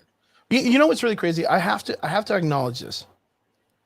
There's a lot of motherfuckers out there that cry when someone they just don't like comes and makes some shit and they just want to disapprove of it. Joe, how bad can it be? Yeah. How bad can you do you understand the state that Star Wars is in right now? How bad can he fuck it up? It's already fucked up, bro. Like, how bad can he do? If he like straight up, if they were like, "Hey, Taika Waititi, we want to bring you into Star Wars. It's gonna be one movie, a one-off. You know, do your shit." If he writes something like Jojo Rabbit, or he writes something that's fucking funny, yeah, there's still gonna be some motherfuckers that don't like him that are gonna be like, "Nah, he's fucking trash." Yeah, and it's like, hey, kid, grow the fuck up. Like it's okay to just remember it's a movie. Like, it's not gonna hurt your feelings. Don't watch it. Yeah, like it's real crazy. Like I mean, we talk about this a lot.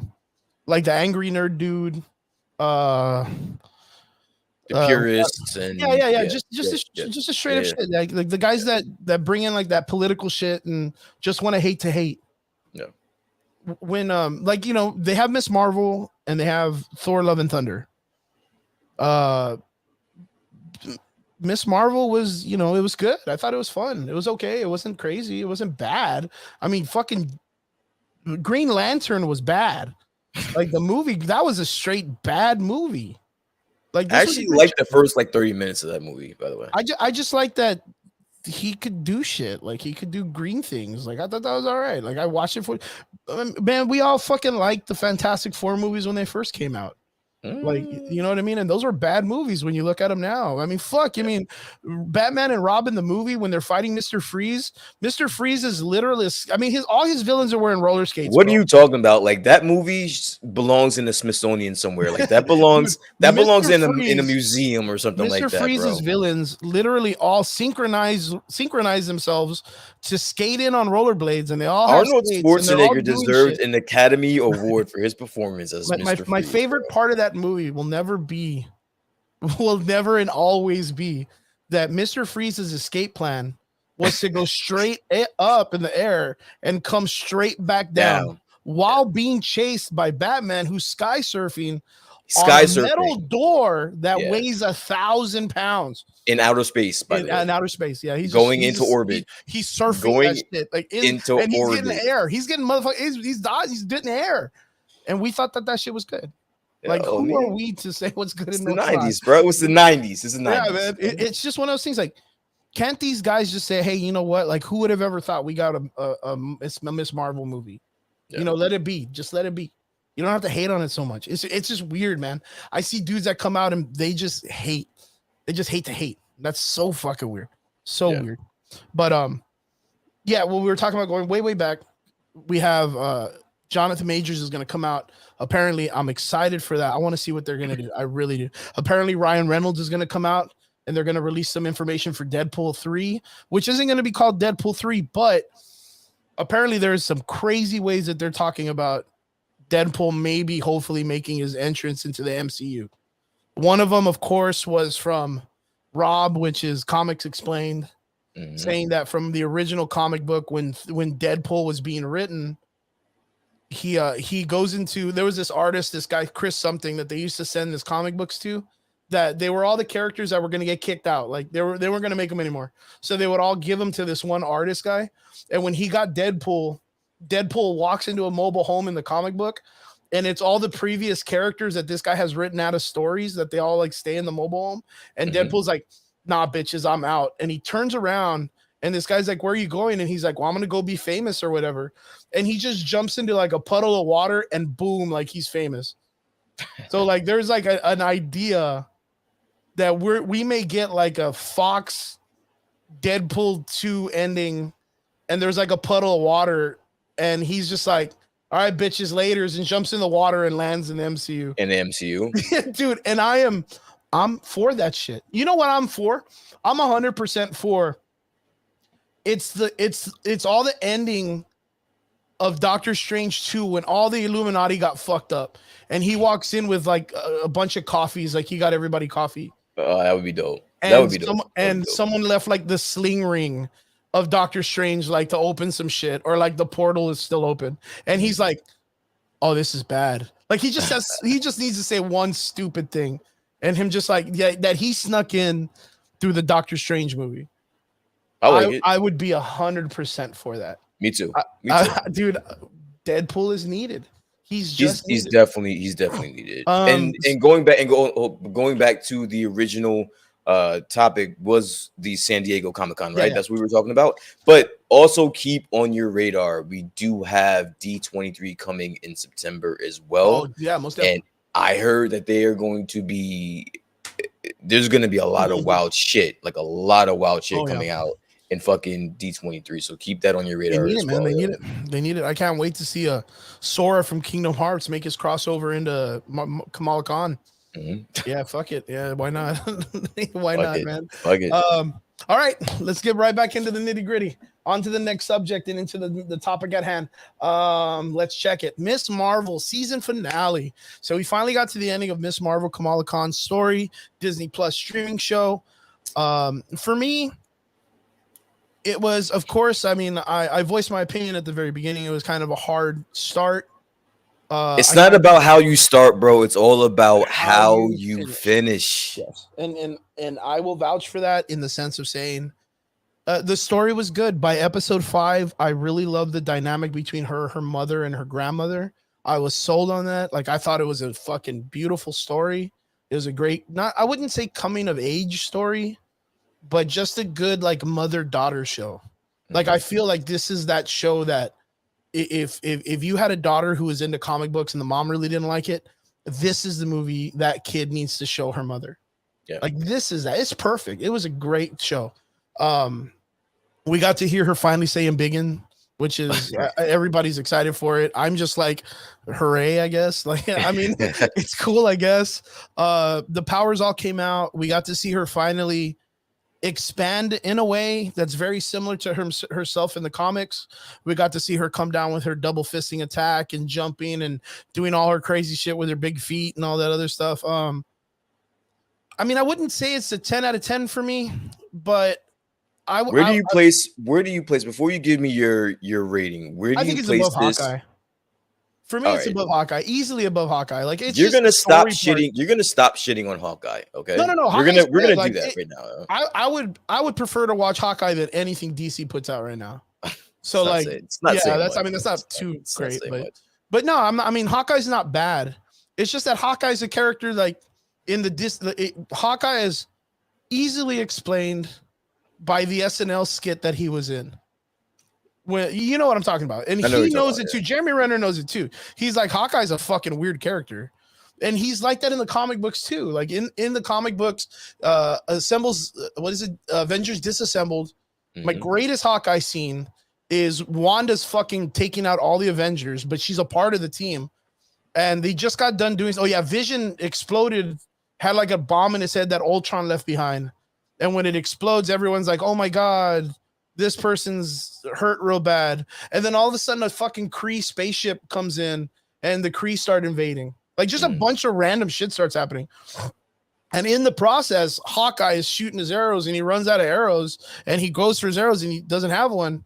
So he hugs one of the Kree guys and the guys have a jetpack and Hawkeye goes, I didn't want to go out like this. And he pulls a jetpack and it takes off and he flies it into the motor of the helicarrier that the Kree are flying and brings the whole ship down. Hawkeye is then dead. Like, that is the best explanation of what Hawkeye is, which is he's got arrows, he's a good shot, but he's like me in Warzone. Like, you can't find ammo. Like, see, and I just think that you deserve to be locked up for saying that about this show. Like, that show was like, honestly, it's got to be up there as one of the better shows in MCU. Listen, I loved Miss Marvel. I don't put that above Hawkeye. It's up there. It's up there for me. But okay, I did love this show. The finale was good up until the last 5 minutes of it. We'll get to that in a second, but I did, for the same reason why you like it, I liked it. And I said it before, this was a show where we were just able just to relax. We didn't have to worry about it too You don't have much. to worry about it, man. It is what it was, and I loved it. I'm not gonna lie, I fell asleep the first time trying to watch it. Okay, I was gonna say the same thing. Yeah. There was some lulls in the last 2 episodes for me. It did get a little bit boring. Let's just call it spade a spade. But you know what? Fuck it. We liked it. It is what it is. Let's get to the nitty gritty. Let's get to what people really want to talk about this finale, bro. What did you think of the reference of Miss Kamala Khan having a mutation in quotes? What does that mean to you, sir? You know what? It's funny that you asked that, because the first time, remember, I told you I fell asleep during the show. So I came back when all the excitement was going off. Kamran was exploding. She was using her powers. And Biggins happens. I was like, oh shit, like this all happened. What the fuck? Where am I at? Yeah. Then he gets all the way to that, and then he's like, oh, I was looking through your DNA, and she's like, wow, that's not weird. Like, I thought that was real funny. Like, their whole the banter writing is really good. And then he goes, but I found a mutation, and she's like, oh, just something else to be freaked out about or whatever. And I did not hear the X-Men sound, like me and myself. So I was real like, oh, okay, they're gonna go on and they're gonna hold on to that. And then later on, when they want to bring in the Inhumans, they'll figure out a way to do it. And then when I was coming home from work the next day, my brother was like, oh, man, did you see the season finale? And I was like, yeah, it was all right. Like, it was fun. But, yeah, it's not for me. And he's like, so what do you think about Kamala Khan being a mutant? And I was like, wait, what? Dude, I guess. She's not a mutant. They just said they found a mutation. He goes, nah, dude, the music's there. And I was like, the fuck music is there? What are you talking about? And he goes, the music. And he goes, here. And he shows me YouTube. And then you hear it with like the Indian guitar. And I was like, get the fuck out of here. They're making her a mutant? I go, dude, first off, is this like Marvel saying, yo, fuck the fans of this character who have been a fan of this chick for like 5 years, 8 years?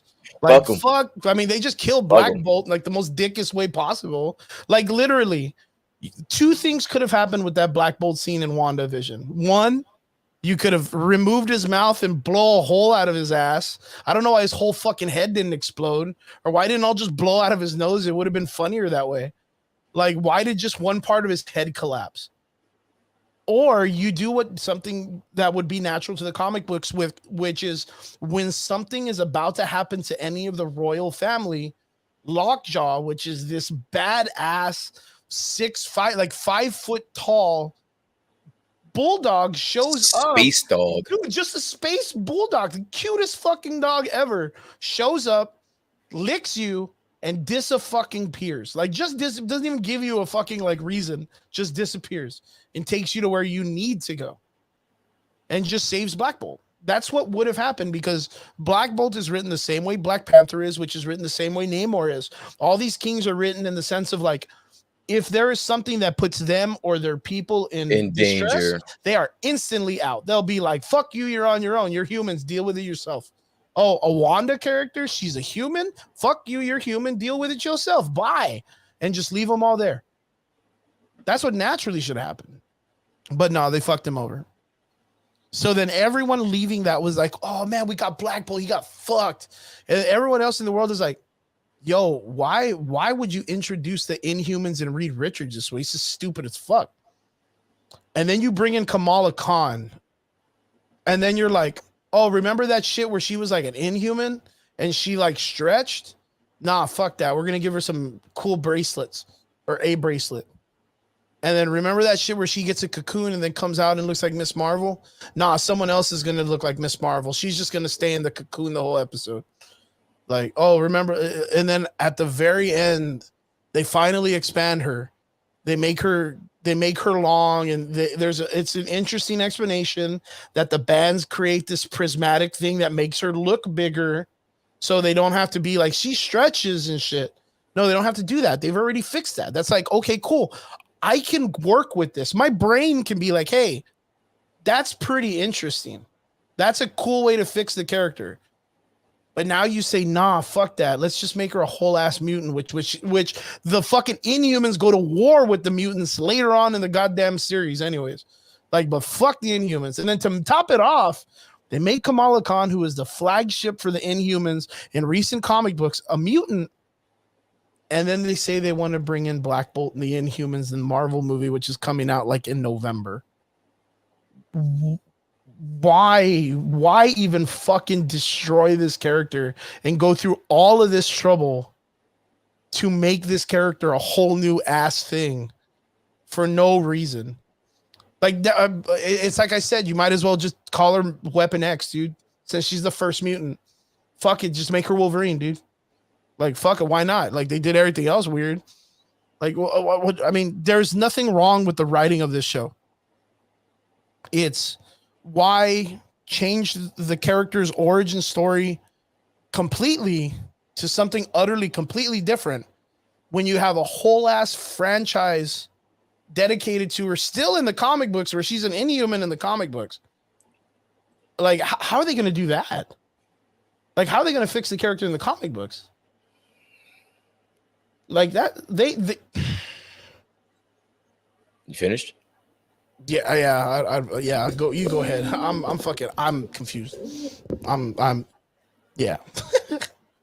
You know, I watched the show. I watched the finale, and I love the entire show. And the last 5 minutes just had me confused as fuck. If you were gonna make her an X-Men and human, whatever the fuck you wanted to do, what was the point of this show? Can you explain that to me? Like, if you were just gonna have her mutate, we didn't need any of that shit, to be honest with you. I was extremely confused and just disappointed last night. I had some time to sleep on it and think about it. So I have a little bit of a different energy now. But let's play devil's advocate for a second, all right? Let's say they go the X-Men route. Would it be so bad that she's is it that bad that she's that she's an X-Men? Now, for me personally, I think that I'm a little disappointed because we've gotten teases here and there over the past 2 years about the X-Men coming into the MCU. And I think my biggest disappointment was this was the way that they decided to do it. They're basically retconning this entire, like, we thought that they were just going to retcon certain aspects of this character. They're basically retconning this entire character which is wild as fuck to me, dude. Which is top to bottom. But again, I'm here to play devil's advocate. I'm probably just as more confused as you are.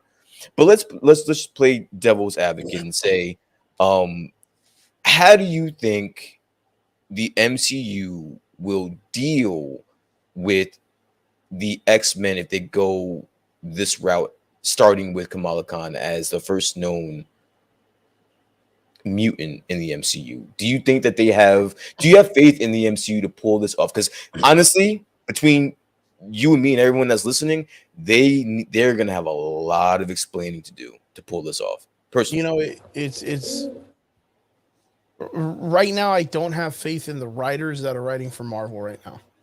And the reason why is because it looks like they are making the same mistakes, or are going to make the same mistakes that comic books did back in the 80s and in the 90s, where they were having to always constantly go back and retcon some shit from years ago that they had to fix because they were like, fuck, we didn't think it was going to come this way this far, later on down the road. Because it's not like they have like that they'll say like, okay, cool, like we're gonna start we find Captain America, and in a couple years this guy named Thanos is gonna find some rocks and Captain America is gonna have to punch him, and it's very, very loosely written.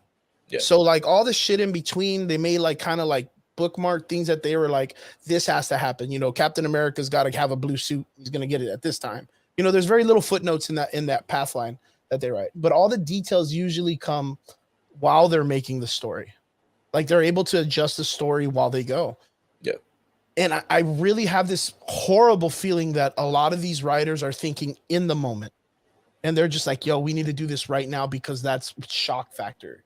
Yo, it would be cool You know, Kamala Khan, she was part of the Inhumans, but the Inhumans, no one likes them. Since no one likes them, let's just make her a mutant because everyone loves the X-Men. Everyone loves the mutants. Let's just make her a mutant because mutants are badass. And it's like, hey, but wait a minute. She wasn't a part of the X-Men team. There is no storyline where it's like Charles Xavier, Cyclops, Beast, Nightcrawler, Kamala Khan, Wolverine, You're Jubilee. literally gonna have Yeah, to pull this entire shit out of your ass on this yeah. one. Like, there's Now no they're gonna be like, material. so Yeah. imagine that sooner or later, Marvel is gonna try to come out and be like the and bring you your version of their version of the 90, 94, 98, 96 X-Men roster. And Kamala Khan's gonna be a part of that roster. And you're gonna be like, but she wasn't there before. Yeah. She doesn't know who Apocalypse is. She doesn't know who the fucking Shi'ar are. She doesn't know who Juggernaut is. She doesn't know who Deadpool is. She doesn't know who any of the mutant characters are because they don't really recollect with each other. So you're gonna have. I mean, will it be hard to write her character in? No, she'll come in and do her quirky, cutesy teenage shit. But the X-Men, like, there's a certain theme to the storytelling that it's not like a kid's story. So I'm gonna disagree with you in one aspect when you say, do you have faith in the writers to pull this off? I do. I think if they go about it with them explaining it from top to bottom, the X gene and how mutants become mutants, and let's say the snap, for instance, or the however many snaps there were is the reason that It might have created or changed. that might have or something. created Yeah. changed something. I'm about I that. can see them pulling this off. So in that sense, I'm not concerned, but I'm just concerned with the backlash from now. If you want the MCU fans to turn into Star Wars fans, there is no quicker way to do that than to fuck up with the X-Men. I promise you that, bro. That is going to be a sure shot to getting a fucking Star Wars fandom situation in the MCU. You know what? That's the funniest way to put it, because I could probably see that where the X-Men fan base is like the Star Wars fan base, like the toxicity of the Star Wars, like in the Marvel universe, more than the Avengers, like way more than the Avengers fan base. Like that. Yeah, you're right. You're absolutely correct. Yeah. So for that aspect of it, I pray that they pull this off, and I'm rooting for him. I'm rooting for him because I'm an X-Men fan. Yeah. So it's like I want them to get this right. I wish it would have been with a different character. Like, you literally had mutants in the MCU. You just had Charles Xavier. Yo, check it, dude. Look. Yeah, I'm telling you, bro. There's a lot of X-Men fans out there that have been waiting for this moment. Like, you literally purchased an entire fucking company just to have the X-Men in your fucking movies. And honestly, they need to pull this off. You know what? I really think that they were like, this was the wow factor. This was their shock factor, that they were going to be like, yo, you want to see the biggest thing that's going to come to the Marvel universe? Here are your mutants. Like, and they put it with a character who is not a mutant, not even close to it. Not only that, but, and I'm trying to play good cop, bad cop. You took over the bad cop thing, so I'm trying to play a little bit devil's. I'm trying to play the good cop here, but the one thing that I could not ignore is that you chose. All right, so they with the actor that played Quicksilver in the WandaVision show, Charles Xavier in Doctor Strange, you've been alluding to the X-Men all over the fucking place, right?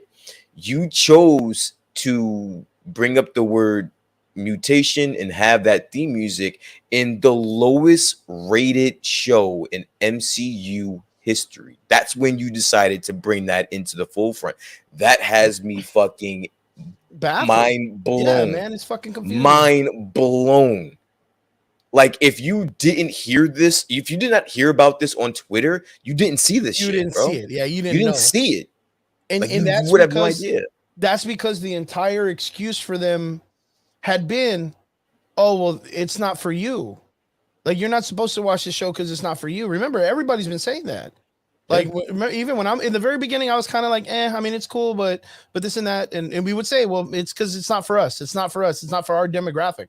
So that means the demographic was for 16-year-old girls to know that there's mutants in the universe. Like the biggest fucking news the Marvel universe has been needing to let people know, waiting for. People have been fucking foaming at the mouth. Foaming at the mouth. When are we getting the X-Men? When are we getting this? Like, and this is the way they do it. This is the way. That was a little bit disappointing, but and this is what I'm talking about. This is why I'm talking about that. I've been slowly losing faith in the way the writers are handling the thing, because we're getting to a point in the comic books where they're getting to the bad comic books of recent comic book sales.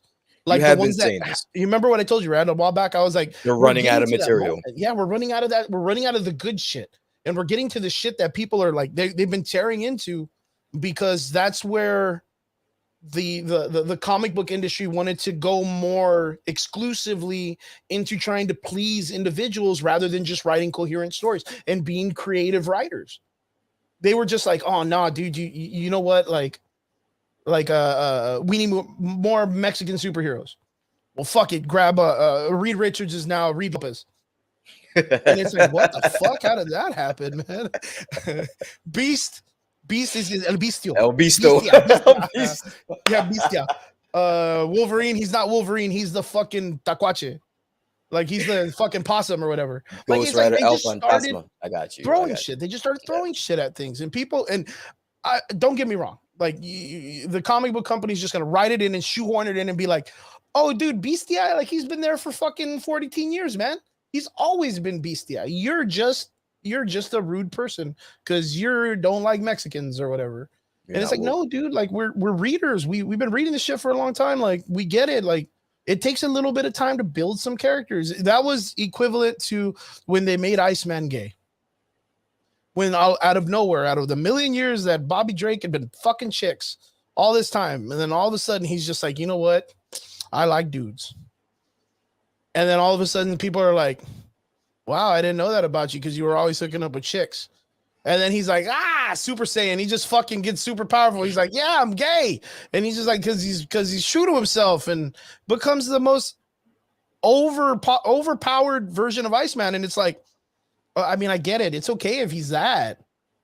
But there's, you can slowly build that so all of us can like him too. Like, I know you like him as a writer because you're like, this is going to be a great idea. Check this shit out. Superman's got 3 legs, motherfucker. And it's like, dude, like, let us all know the joke, or let us all know the build of this story or your idea and build up into it so we can all be proud of that too. Like, that's all we want, is to be able to be proud of that. And like, dude. You know what's interesting about this show? Wild, man. What's up? Besides everything we've been talking about, I don't, dude, everything is interesting about this show right now. Is I'm looking at the Rotten Tomatoes score for Miss Marvel. It's real high, man. And oddly enough, for it's the like critics, 98 and 85, 87. For the critics, it's a 98%, and for the audience, it's a 79. So, like, granted, no one's watching this shit. But the people that are watching it, they love the shit. So it's strange. It's very strange. No one's watching it, but it's fantastic. I don't know how the fuck that works. But you know what? Like, I mean, I'll say it too, man. Like, I didn't hate the show. Like I said, like, I didn't hate it. Like, there was nothing bad about it. Yo, dude, I'm telling you, I'm sitting there and I'm watching the finale, the last 5 minutes.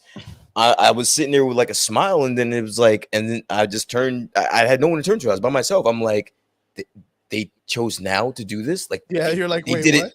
They did it now. I went immediately into the chat, and I was like, she's a fucking X-Men. Yeah, she's what a the fucking mutant.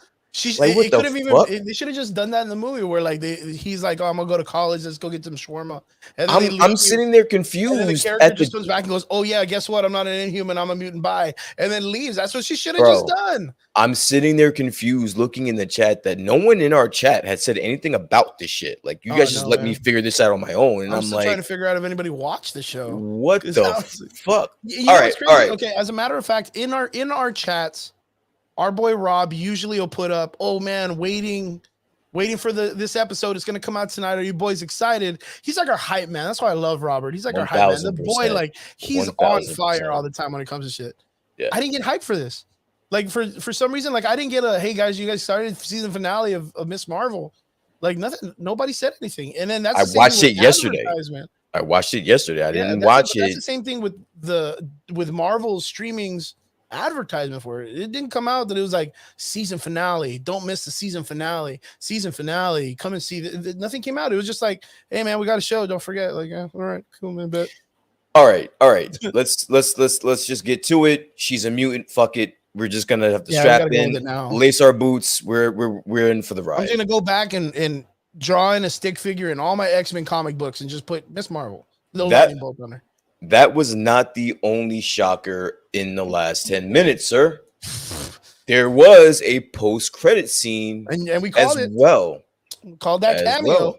Yes, we did. Not exactly how we thought it was gonna happen, but sir, for those, and I'm sorry, this is a spoiler. If you have, it's kind of late for that. But if you had not watched this last finale, this episode, close your ears or do whatever the fuck it is you want to do. No, listen to it. It's better you hear it from us first. Sir, would you tell the people what the post-credit scene was and what your reaction was to it, please? So we had a very interesting cameo from a Brie Larson. Captain Marvel shows up at the very last part of this episode in a very weird turn of events, which again, the power sourcing that they're doing for this kid and her powers, like, I don't know what the fuck is going on. I really don't. So out of nowhere, Miss Marvel, Kamala Khan's character, is in her bedroom. Is she wearing her costume? No, I think she just is she wearing the full costume with the things on, right? Yeah. She's wearing her shit and she's kind of like, she's soaking it up in the center room.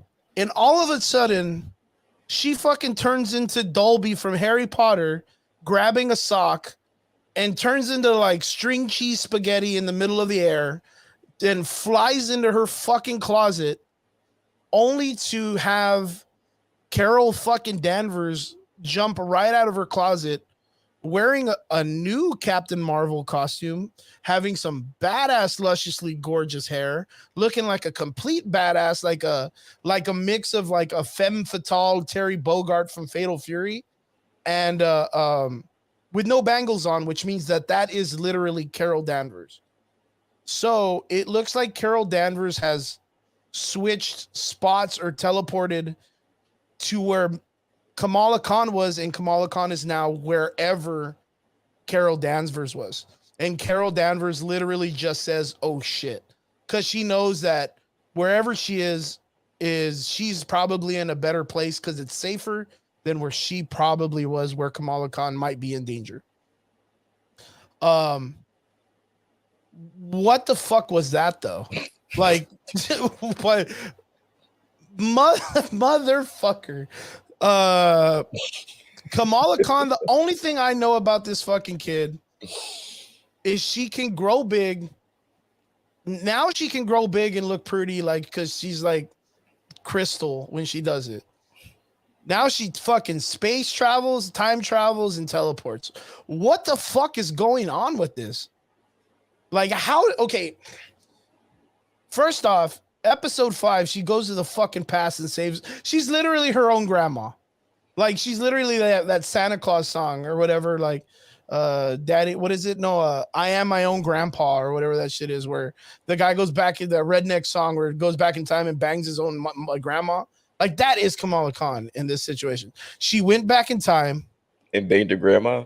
Yeah, no, yeah, no. She saved her grandma to give to her grandfather.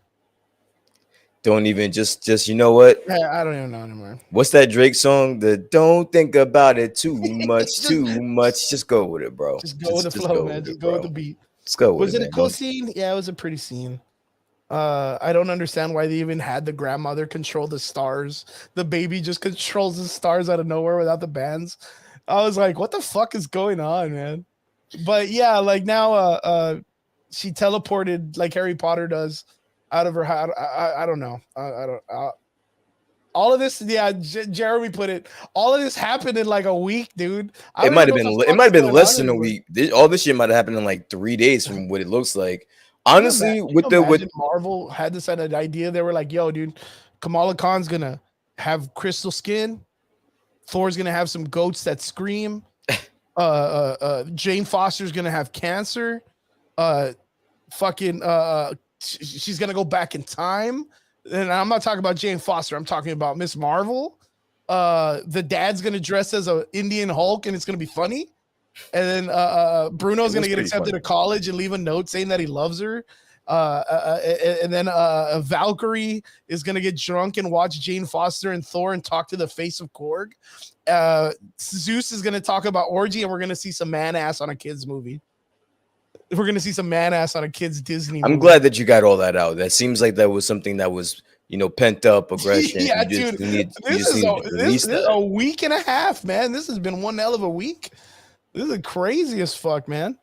Honestly, with the post-credit scene, my initial reaction wasn't probably what they expected it to be. I didn't give a fuck. I was still kind of, and that's because you like Captain Marvel. Yeah, I was kind of still in awe. I was still in awe of the mutant thing. I'm not gonna lie to you. That's such like that one stung. Like that one stung.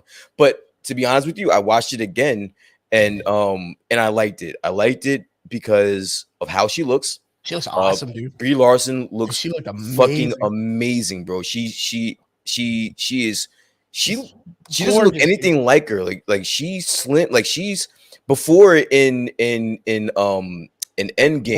She was bulky. She was bulky. She was like lifting weights. But now it's noticeable. She slimmed down a lot, bro. Like she slimmed down a lot. I like the gloves. I like the short sleeve. Like she looked great. You know what it reminded me of? It reminded me of Chris Evans' costume when he turns into the Nomad in Infinity. Remember Infinity War when he's kind of like he's kind of had it with the United States. He doesn't have the colors. Like he's just like, yo, I wear the suit, but like, I'm gonna roll up my sleeves on this motherfucker. Like she looked good, man. She looked fan-fucking-tastic. And I was so disappointed we didn't get like a turn and like full like, man, I wanted to see her costume so badass. She looked amazing, dude. Amazing. Honestly, if this is the version, which it is, the version of Captain Marvel that we're gonna get, then I'm all for it. Yeah, I'm all for it. Don't know how they're gonna tie, because like they still haven't even met, so it's gonna be a little bit weird how they meet each other. I don't know what they're gonna do with that. But now it's forced that they're gonna have to meet. Oh no, it's that's like a foregone conclusion. Like the next time we see one of them, we're probably going to see the other, and with Monica Rambeau as well. It's really crazy because it's in the comics and even in the cartoons for kids. It's usually written that Kamala Khan kind of like portrays almost like a Peter Parker-esque vibe when it comes to her story writing. Yeah. She goes around and she does a lot of stuff for her community, which is always a great storytelling when it comes to superheroes. Well, she makes such an interesting impact in her community that Carol Danvers, representing the Avengers, shows up to one of her crime scenes after she fights a character, and she's like, "Hey, I like what you do, and I've heard your name, and don't worry, it's okay. I'll let you borrow it." Mm-hmm. Like, there's always a really cute interaction between both of them, but Carol Danvers just tells her, because of course this is, Carol Danvers is very protocol. This is around the time they're doing the Mutant Initiative or the Sokovia Accords or something where heroes have to be kept in check. And Carol Danvers simply tells her, well, you know what? You have my name. You have my blessing. Go out there and do your thing. But just remember, you represent all of us, not just yourself. Yeah. Yeah, and it's cool. It's always a really nice, like a leadership vibe. This almost feels like they're putting her right into danger, and she's going to be like that weird, I don't know, like it's almost like an accidental version of the Peter Parker and Iron Man scene in Infinity War, when Spider-Man chooses to stay on the ship, and then he runs into Iron Man later, or Doctor Strange. You remember that? Yeah. But this one's gonna be where Kamala Khan was literally gonna fucking go make a sandwich or go do some shit, and she just like, oh fuck, now I'm in danger. Like, but that's the thing. Like, okay, we saw her powers up against like bullets, right? People were shooting guns at that shit, and it was working but like almost like glass, like really thick glass, because there was A still few chunks more of the shots, ship. a few more shots, and they Yeah, would have and it got would through. have popped through, right? So I'm glad you noticed that, because I was like, that's a little awkward. And then, you know, in the earlier scene, I think that dude Dagger or whatever was throwing daggers, and it was breaking some of that shit too, right? Red Dagger is the kid from But when her and him Pakistan, were fighting, he was but throwing daggers, the and some of the yeah daggers yeah would yeah crack some of yeah that yeah shit, yeah right? yeah yeah you're right, you're right. How are How is we she gonna how is how is she she going gonna to keep stand up next with? to Yeah, exactly? Yeah, that yeah, was my next thing. I don't know.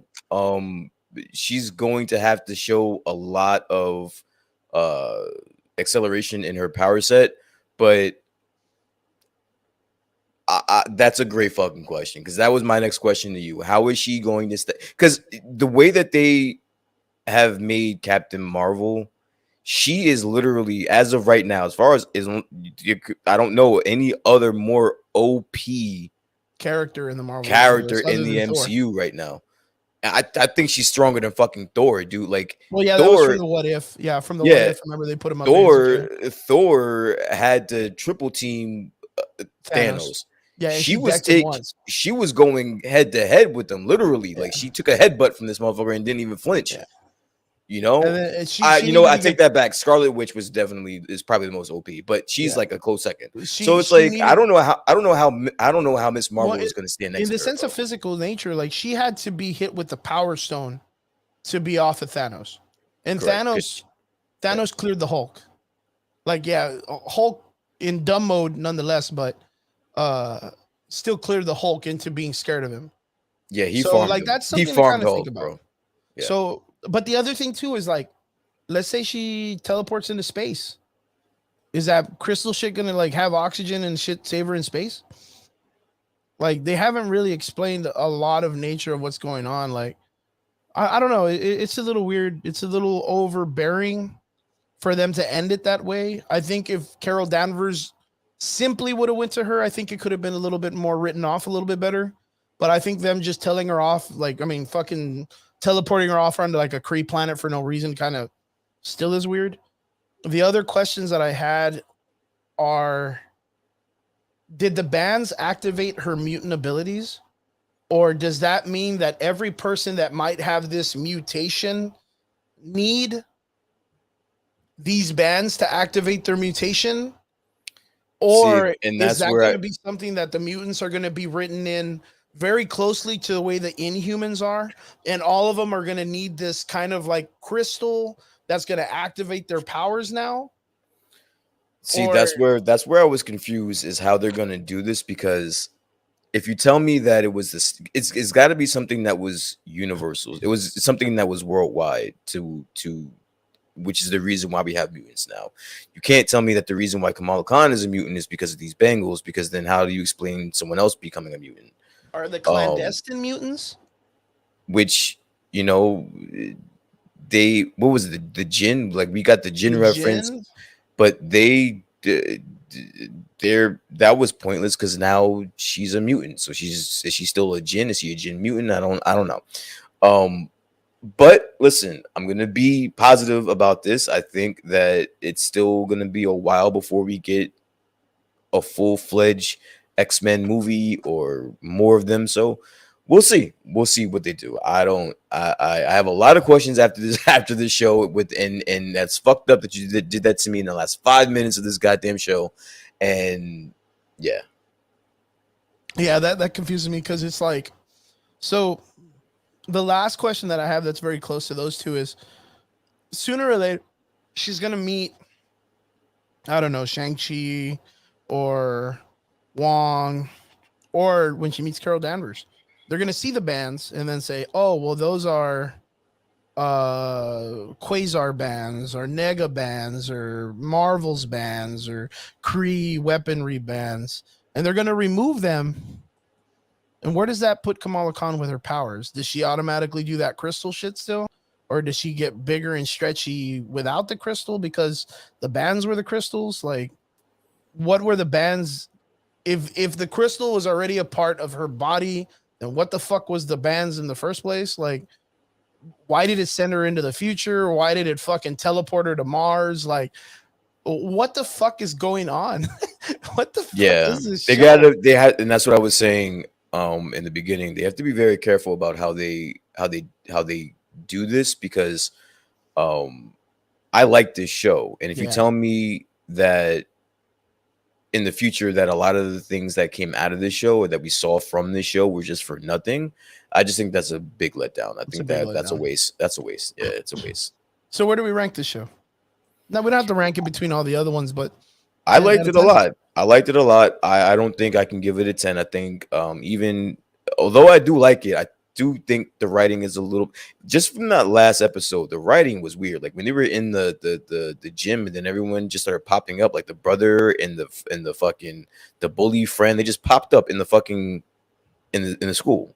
Yeah, Like that was a little weird, but that was a little so weird. they're a little spotty writing. So I mean I'll still give it a high mark. I will give like an 8.5. I really enjoyed this. And I'll put it like for me personally in like the top 4 of the MCU shows so far. It's up there. Yeah, I think for what it is, in the genre of it being Marvel saying, "Hey, well, you know what? We want to make a teen show." This was it. Like this was good. So solid. Like I give it a pretty high mark. Um, You know what, I'm sorry. One critique that just you just I wanted to say it earlier and you just reminded me actually. The only real critique that I have from this show overall is that they started off with like the whole like Scott Pilgrim yeah, style and then it changed. Remember, I told you and the then writing. they just Yeah, stopped. you They just remember stopped like doing episode it. 3? I told you it felt more like Dawson's Creek. Like it Yeah, got they real like homely literally just Hallmark. like dropped it and tried to pick it up in this last episode. That Yeah, was noticeable to me, but that's the one thing I will nitpick out yeah. about it. That was yeah, that was very reminiscent in episode 3. I think in the show here, I was like, it reminded me of Dawson's Creek. It got very homely and very, a little bit more teenage rather than it being like a funny, sarcastic teenage show. Like it didn't keep the momentum, and I thought that was the writer's way of bridging it from a teen show into a Marvel IP. Like they were Mhm. like, well, it's going to start as a teen show, but sooner or later it has to change into it fitting into what the Avengers is or a Captain Marvel movie because we're not going to be able to mix that Scott Pilgrim and Marvel movie in one movie. So Yeah. the character's going to, man, dude, her character design, if it stayed Scott Pilgrim, it going into a Brie Larson Captain Marvel movie, it would feel so fucking weird. She would be like the annoying character.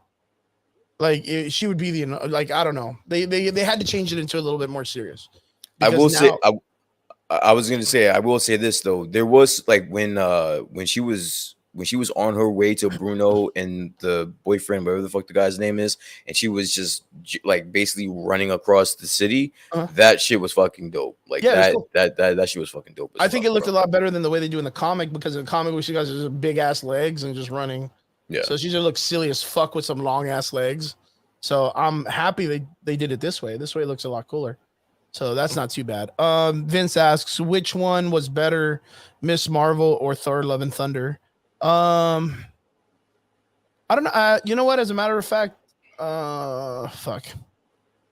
That's a hard question because the writing of Fuck this one that. wasn't bad. I'm riding with my Yeah, guy. you're right, Taika. Taika Waititi. I'm Yeah, to the wheels You're Taika fall the Waititi. fuck Yeah, off, bro. but I'm Love not gonna lie. Thor. Like I think the writing of the show wasn't too bad until it just got to where what scares me the most is seeing how far they're willing to retcon a character. They went all the way with this one. They wow, dude, they really They went. went all the way. Yeah. And I think that was a little too much for me, man. Like there's a part of me that thinks that it's a little too like, hey, where's the respect for like the fans, like the people, like Miss Marvel? No one would give a fuck about her if she didn't have any readers, dude. That would have been a dead fucking character if people didn't want to fucking at least read a couple of her comic books. There is a group of people out there that loved Kamala Khan for who she was as an Inhuman. And those people got shit on during this show, dude. I feel so bad for those people.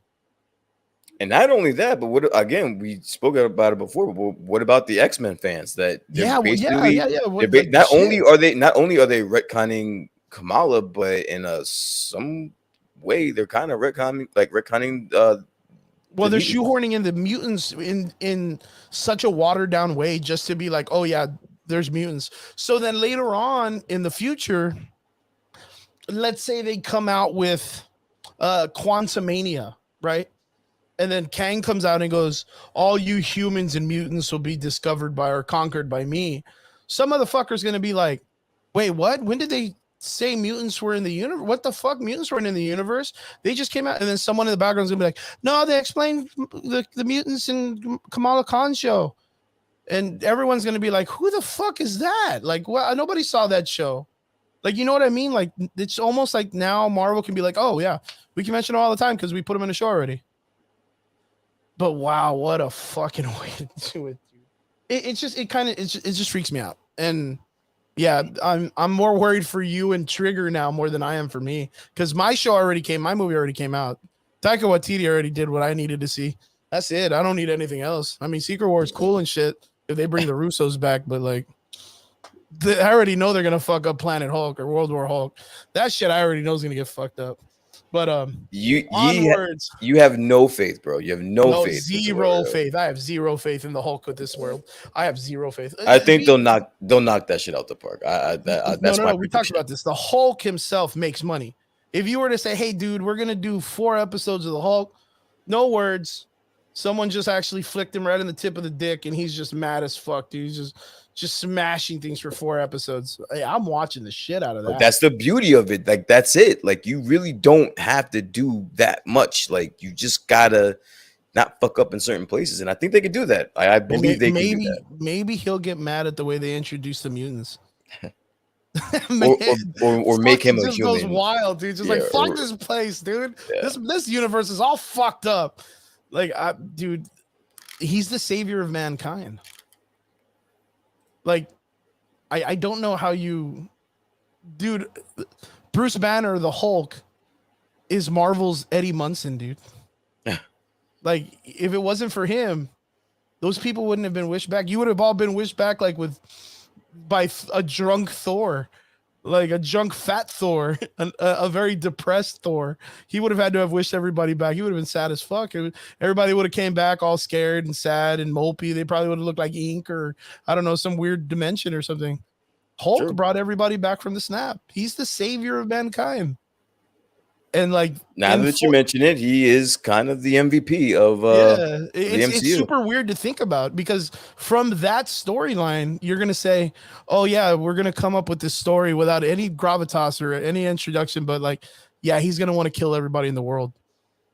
It's like, what the fuck are you talking about? He just saved everybody. He literally was like, "Nah, man, it's like I was made for this. It's me, man. I got to do this shit."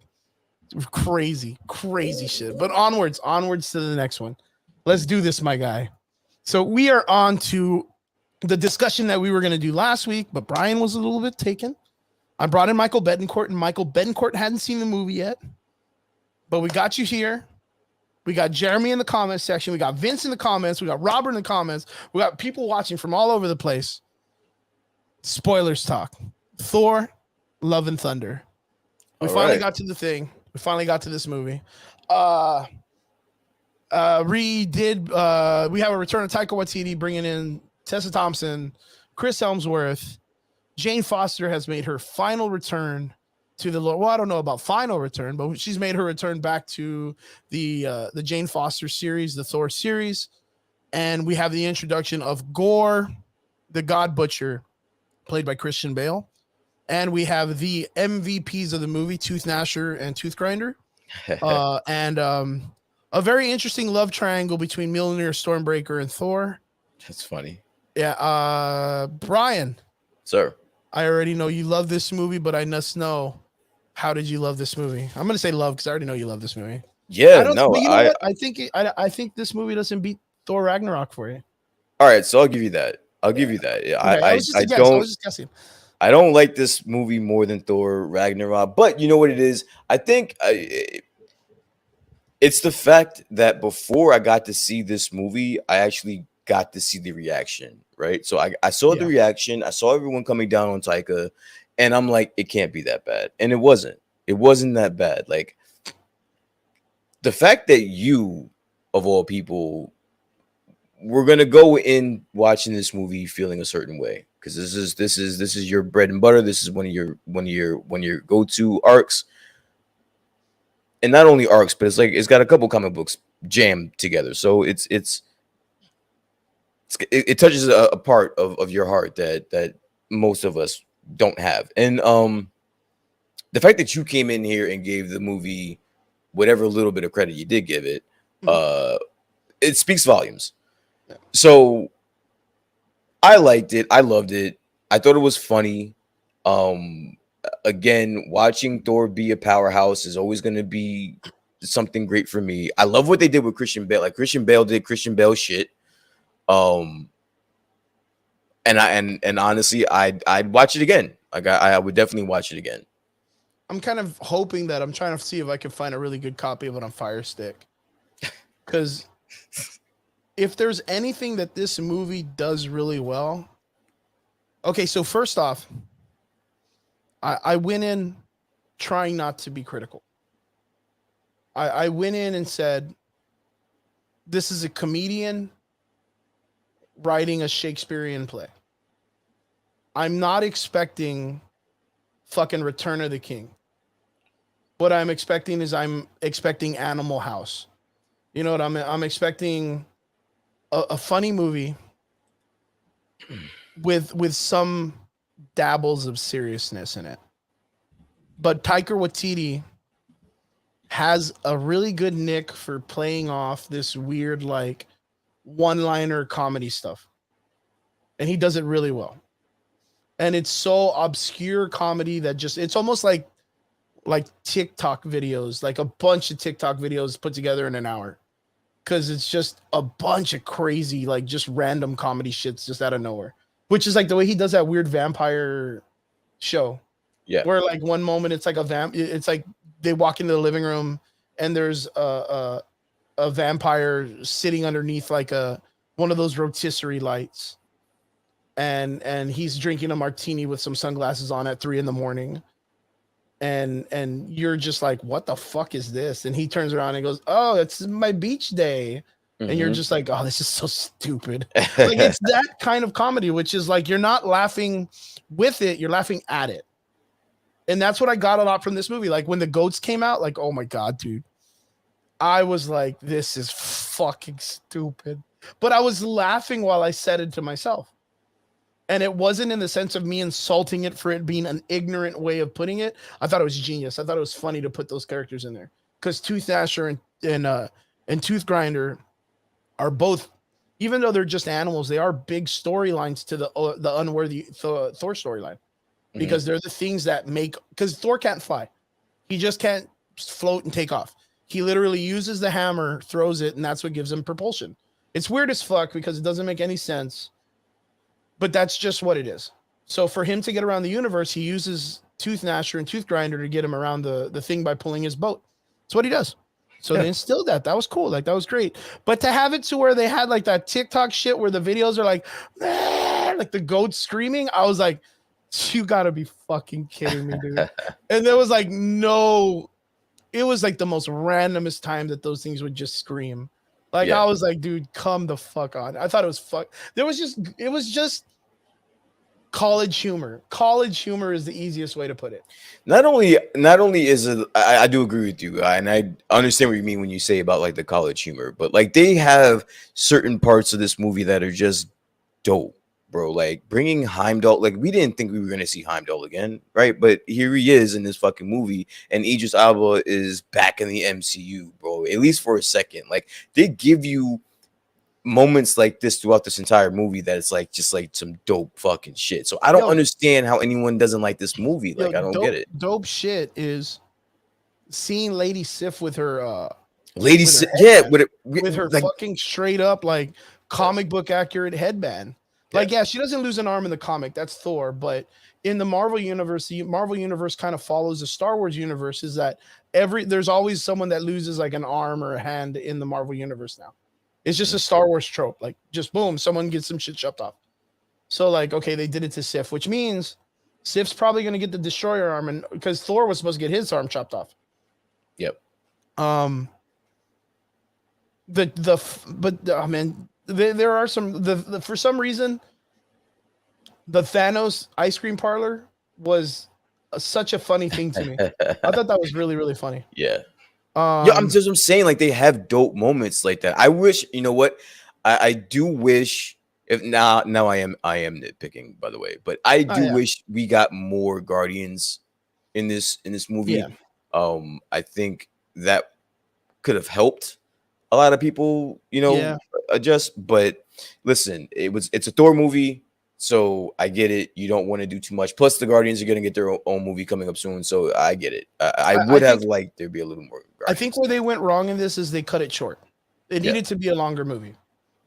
yeah. Like, and you know what? Natalie Portman, I don't know what her issue is or what her thing is or what she wants to do. I think this What could have did you been what a did two what part. yeah what did you think of her performance in this movie? By the I way, think she did good. I mean, she didn't really do much. I mean, she just had to act sick and then just do hammer shit. Like it was more of like the character just doing cool shit than anything. yeah, Like her herself, she didn't really do much if you think about it. There wasn't a lot of acting because other than that, it was her smiling and the one thing I felt was the scene in the bathroom. hmm Like I was happy that they referenced that her mother had cancer yeah, and then that she was eventually going to get cancer. They didn't make it that it was because of the ether stone or whatever. They didn't make it because of, which was a good way for them to instill that she was going to get some kind of radiation poisoning yeah, because she had the fucking eternity stone inside of her. That would have been interesting, but it runs through her family. Like the possibility of her getting cancer was already there. But the only thing that they didn't show was that there's a part where when her mother is dying, she prays to the gods and no one answers, her mother dies. And then if I'm not mistaken, her brother dies in a car accident and she prayed to Thor because she had already known him and Thor didn't answer because he was out there doing Thor stuff. So later on when she becomes the mighty Thor and Thor finds out and all this stuff, she kind of has that thing where she's like, I stopped praying to the gods when you stopped answering. So there is this really like dynamic interest because in the film, Taika Waititi makes it to where Jane Foster is tied up. Gore goes up to her and he's like, "Oh, you're like me. You're sick or whatever." Thor's not sick or Gore's not sick. He's just angry or I don't even know what the fuck. he's just Yeah, he's pissed just off. mad. Dude. Yeah, He's just mad. He's hungry, if anything. I mean, fucking dude hasn't eaten anything. I mean, but Jane Foster is sick because she's dying.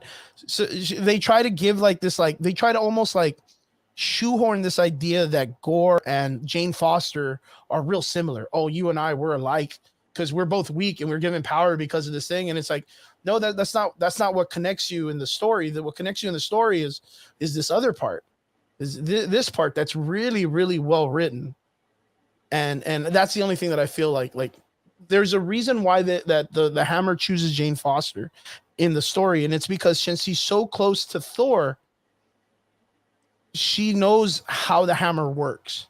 yeah, It's not like if you didn't know who Thor was and you saw a hammer, you would just go to it and be like, "Oh, cool, a fucking weird hammer. Let me grab it."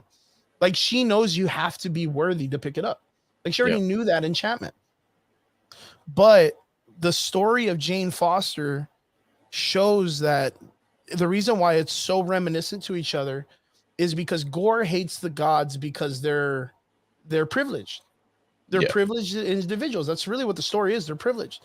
But Jane Foster is dying, and since she has humanity, she He's got that understands the connection. suffering. Yeah, he's Yeah, got that she has a better connection. connection to people. And so giving her the potential to be a god, she's gonna be more morally like towards humanity to try to save everyone.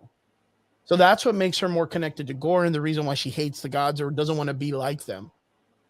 This one, it just feels like she's just there, like she's sick.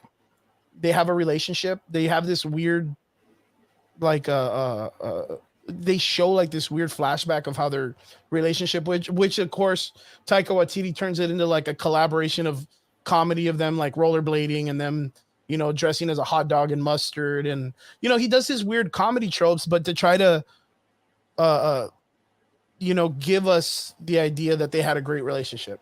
Yeah, Which I don't think anybody's ever really felt that. It's always been like a lustful relationship from the very beginning to the second movie, and then she wasn't even in the third. yeah. but I don't know. I just feel like I didn't really I understand the emotional connection to Jane and Thor, and I think it not being explained makes it cuter and plays better for the story. Which is like that moment when they're on the boat and Yep. he's trying to talk to her, but he can't get his words together, Hmm. and he just sounds stupid. Like that's the way he was in part two. That's the way he was in part one, Yeah. where he's always so love strucken by her, and he's so in love that we just get it. Like we just get it. We get it. Like we get it. I didn't need a weird flashback of them rollerblading. Like I didn't. I But really. then, but see, like that, but you don't need it, but you gotta have it because it's Taika Waititi. Like you're Yeah, gonna yeah. know that I this is a mean, Taika that's Waititi movie. his thing. I get Yeah. it. Like, So but I don't mind it. I don't mind it at all. were you a big fan? And this goes to okay. Well, hold on. Let me catch up to the comments real Yeah, quick. I was gonna say, like, we gotta get to some of these Yeah, comments. yeah, yeah. And it's because I really want to know some of these guys' opinions. I wanted more gore scenes. 100% Vince Vaughn. 1000%. Yeah, Yeah, 1000%. 1,000,000%. He was Yeah. so underutilized.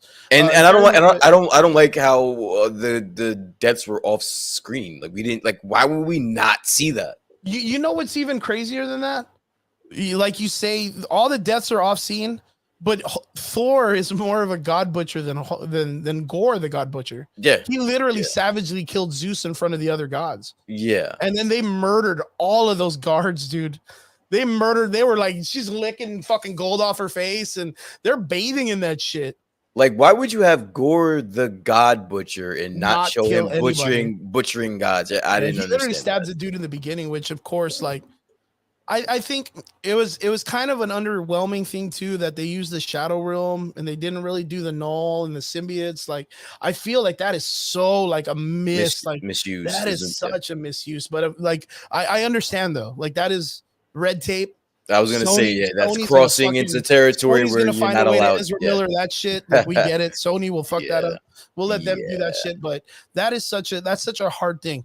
But that's why I think it was so important for Marvel and Kevin Feige to try to stay to the masterful writing of the story more because you were going to lack the idea of having the opportunity to use null. You know what I mean?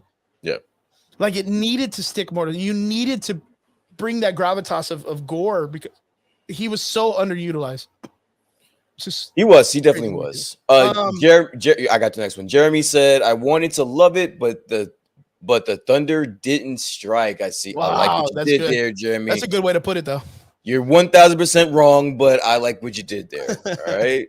Nice quote. Nice quote. Mr. Vince Weaver, one of the things I disliked was every death was a joke. I can understand that. You sir are also wrong, but I got it. Because this movie is a solid 10 out of 10.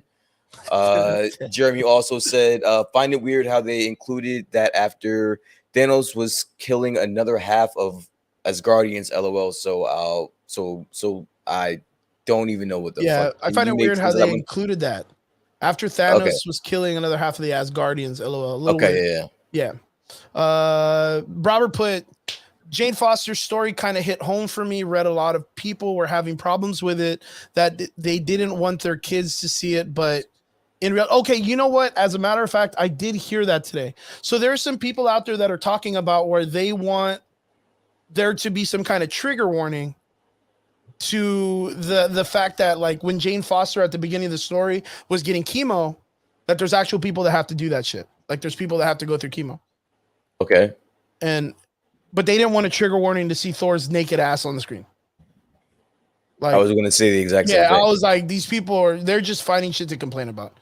Because this movie is PG-13. Yeah. Listen, I understand that this is a touchy subject with a lot of people. But she was just sitting there in a chair, man. Like she was all right. Like she didn't do shit. Like I mean, but then again, I'm not gonna speak for that. I apologize if that offends anybody. I've never had to sit through that chair. I've never had to see someone sit through that chair. I understand that it can be pretty rough. Yeah. But I just don't see. But you know what? Now thinking about it, I'm sure they could have figured out a way to do that. Listen, I would have rather that been off screen than fucking Gore fucking butchering gods off screen. Like I would have rather I mean, dude, there was a lot of weird shit. Like, I mean, because if you do that, then you're gonna have to put a trigger warning for every other aspect of this story that has some type of, fucking thing behind. Even religious. If you're a person who finds religion offensive, be offended or be aware. There's gonna be a whole fucking room full of gods from different religions, and it may make you mad.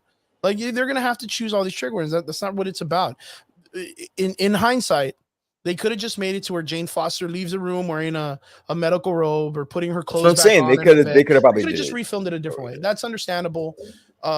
We have to be compassionate to those who have been through this and have had trauma in their lives. 1000%. And I myself apologize if it's offensive for what I said. I don't know if it's enough for them to be like, yo, trigger warning, I need this. Maybe it just needs to be creatively done a different way. Robert says, I think they could have done Gore the God Butcher kill seeds in black and white. What? Oh, the kill scenes in black and white. I was okay with it. I had no problem. Okay. He's talking about how whenever he kills someone, he could have taken the saturation out of the scene. Yeah. That would have been pretty cool. But there was just like, there was nothing. And I think I told you about this. There's the scene where the constipation face scene that everybody made fun of in the trailer. That's when he is supposed to be torturing Thor. Yeah. In the storyline, and I just feel that there wasn't enough. I think him kidnapping a bunch of kids, I think it was a very cheap story. There was just something cheaply done about it, where it's like, yo, let me just kidnap some kids and make it a Peter Pan story. I came in. No, I actually like the story. Like the Gore, everything about Gore to me hit. But Okay. again, it's their misuse of a good dude. You have Christian fucking Bale, bro. Like, if I were them, he would have been in every fucking scene that I could possibly get him in, and he definitely wouldn't have died. He would have been one of those villains that would have returned at some point. Like, but I mean, again, they don't have a good track record with villains. This and we talked about it too. We talked about it before the show that we knew they were probably going to underutilize him and they were probably going to kill him off. But I think this could have been at least a two-parter, man. Like, this could have been a two-part. I mean, straight up, we don't even get a Captain America Sam Wilson Jane Foster kiss. Like, that shit, it's cut through and through. Because the idea would be Jane Foster goes to Valhalla, which is at the ending of the film. Yeah. And later on, she's going to become Valkyrie because that's what happens in the comics. So they're just going to make her into the type of character that Tessa Thompson's character is in the other film. So she's not going to come back as the Mighty Thor, which kind of sucks. Like, there's a part of me that did want to kind of see a Mighty Thor, in the Avengers roster. Mm-hmm. I mean, it would have been cool, but we got what we got. So where do we go from here? Where do you see Thor moving forward? Because I mean, I'm pretty sure Taika is going to shoot for the trilogy. He's got 2 in the can. He's probably going to have another one coming. Where do we see this moving forward? Okay, so the reason why I gave this movie high marks is because they didn't steal the story from another character. Okay, I always tell you this, that Ragnarok is a great film, but the reason why it's great is because it was Planet Hulk. It's Planet Hulk. Yeah, it's Planet Hulk, and it was great. And for them to put Thor in it, it was great for a Thor character because he's strong as fuck. Put him in a gladiator scene, like, that shit's cool. But this was Taika Waititi literally using a Thor arc to create a Thor story. And he did okay. It was cool. Like, it was all right. Like, for what he did as a Taika Waititi movie, it was great. As a Thor in the Marvel universe, for me, I didn't feel it. Like, as a Gore representation of that story arc, it didn't do much. And the reason why is because there's so much that happens from here.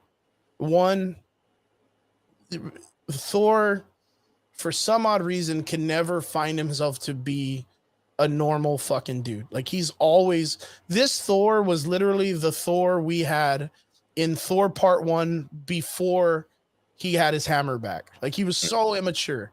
Like, there's no reason for him to have a hammer in any of these movies. He's just like the most immature, full of himself, like, piece of shit Thor we could ever think of. Like, the way he handled that race at the beginning of the movie, nonetheless funny as fuck though. Like even the Chuck Norris split, screaming at both of them and then doing like a weird backflip and landing it. That shit was just that was funny. That was great. That was fantastic. It's But that was the most immature Thor I had ever fucking seen in my whole entire like cinema history of Thor. Like he's just never changed from him being the one that went into the frost giant place when Odin was like, shut up, I need to fix your bullshit. Yeah. Like he never matured after his father's death. My thing has always been, this is the idiot that's going to be the king of the universe one day. And he is a fucking idiot. That's fine though, because you know what? When it's time to suit up and do some fucking gangster shit, when it comes time to like do battle, like he does battle well. When it's time to do some gangster shit, he's frontline and he's taking out a lot of motherfuckers, bro. Yeah, it's just there's a part of me that just feels like he does not have the wisdom. And he never gets that wisdom. I mean, for fuck's sakes, like, man, Taika Waititi, man, he does not have any shame in putting weird ass comedy. He plants, Stormbreaker, and then fucking Witch rides it away. That was fucking weird, funny as shit. I didn't know whether to laugh or walk out of the theater at the very beginning of the movie. You know what it is? They found out in Ragnarok that Chris Hemsworth is funny. He's a funny motherfucker, man. He's funny, bro. He's fucking funny. Actually, they probably found out in that whack ass Ghostbusters movies. Yeah. But he's funny as fuck. So Taika was like, yeah, we're gonna use this to the fucking max.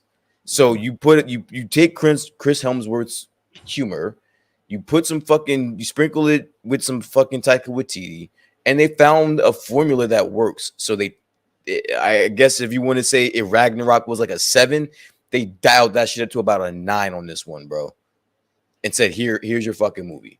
Yeah, and that's what you got. That's what you got. Yeah, that's what you got. As a comedy film made by Taika Waititi, it's good.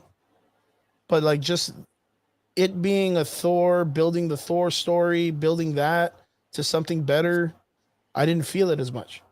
I just didn't feel it as much. Like there was a lot of things that we're more like, oh, we're just gonna do this just because it works out better. It's faster writing this way, you know. I don't know, man. For what it's worth, I gave it 2 scores. I was gonna say, like, you gave it an 8, bro. You don't sound like you gave it like you think that's an 8. No, I gave it 2 scores. It was an 8 as a comedy made by Taika Waititi. The fuck kind of bullshit as a Marvel is that? movie, it's like a 4. Like a 4 for a Marvel. As a representation of Gore the God Butcher story, it's a 4. Okay. Because the way that they use Gore is Christian Bale, fucking 10 out of 10. Him as an actor, 10 out of 10. Great. But the story that they told was very boring. It was very cookie cutter. He left his entire fucking his entire plan written on a cave wall that Jane Foster just found out of nowhere. You know, the idea of the Bifrost being the key for infinity and Thor knowing exactly where that was and him never being like, hey, you remember that shit that Thanos did when he wiped out the world? Like, why didn't he just go to this thing and get his wish? Gore at the end of the movie after the black sword or whatever the black, what do they call it? The necro sword? They didn't call it a necro sword. They didn't even call it anything, right? Yeah. They didn't call it. Did they call it the all black? I don't think so. See, I can't remember what they called it. I just remember that it was just a weapon that could kill the gods. Yeah. Like that's all I remember. And then like the hammer pulling it back and then destroying it. Like that was kind of weird, wasn't it? I liked it. But during the whole time, like she had hit that hammer like at least 12 times and never did anything to it. It even stopped Stormbreaker's lightning before. Mm-hmm. Like he was literally, remember he was holding it. I mean, yeah, it was lighting up. I mean, but it wasn't doing anything to it. I listen, it was serviceable. It served a purpose. It made Jane Foster cooler. So like I said, like I was all for it. This movie was cool. It wasn't something that you go to see to get any type of understanding of the MCU. This movie is literally, I figured that this movie is just to bridge you for the next movie. That's all this movie was for. Like this movie was like Thor 4.5, and the next movie is gonna be 5. It's gonna be 5. You know what I'm saying? Like I had fun. It was funny. He still whooped ass. I think that Jane Foster was probably the down part of this movie. Like I really, not really well? yeah, I didn't really connect with her. Okay. But everything else about this movie I liked. It had all its tropes that kind of like hit in the right spot. Yeah. Yeah, it was like a feel good movie. Like I said, like the comedy parts, like I laughed. Like I went in there. I told you this before. I went in there not expecting the Gore the God Butcher story to the God Bomb. Yeah. I went in there expecting that they were going to do what Marvel does to their villains. They're going to do like a Saturday night or a Saturday morning cartoon villain. He's going to do some wacky shit. Christian Bale's going to pull off some cool stuff. They said that there is a longer cut, which I really do hope that they release. Would you watch this movie again? Yeah. Does this movie have replay value? Yeah. It's so funny. It's super funny. You just watch it just because of the silly shit. Like it's like Jeremy said it. It was so confusing because I knew it was gonna have dumb comedy in it, and I was so expecting like Super Bad, like the movie Super Bad, or like Party at the what is it? The End of the World movie, or what was that one where it has like it's like a Seth Green movie. Yeah. Like if Seth Green made a superhero movie. Mm-hmm. The moment he puts Stormbreaker in the floor and then pulls it out and rides it like a broomstick, in my mind, dude, Brian, I was like, I'm not gonna do this shit. I'm gonna walk the fuck out of this movie. Like, dude, you have no idea. But then he starts walking out and he's giving like this speech about he's like, friends, everyone here, I'm here to save you. And we are the Guardians. And I was like, oh no, this is gonna be dumb. This is gonna be stupid. And then the king walks out and he's doing the stupid little footstep shit that they do with all these weird fucking races. And Thor's like, oh, king, this and that. Thank you for coming. And he throws his fucking cape at him. And he has the Ravager outfit on. And I was so sold on the Ravager outfit. I thought he looked fucking badass. Yeah. And you know what? I was so mad that they didn't use more of the Guardians of the Galaxy shit. I was so pissed off. Like when they put the goats in the ship, like I was expecting at least another 30 or 40 minutes of them like fucking around. So I think months of them passing, fucking up the ship. Like I didn't think it was gonna be like right then and there. They're like, yo, you gotta go, bro. Like if we do get an extended version of this movie, I hope that there is more Guardians in.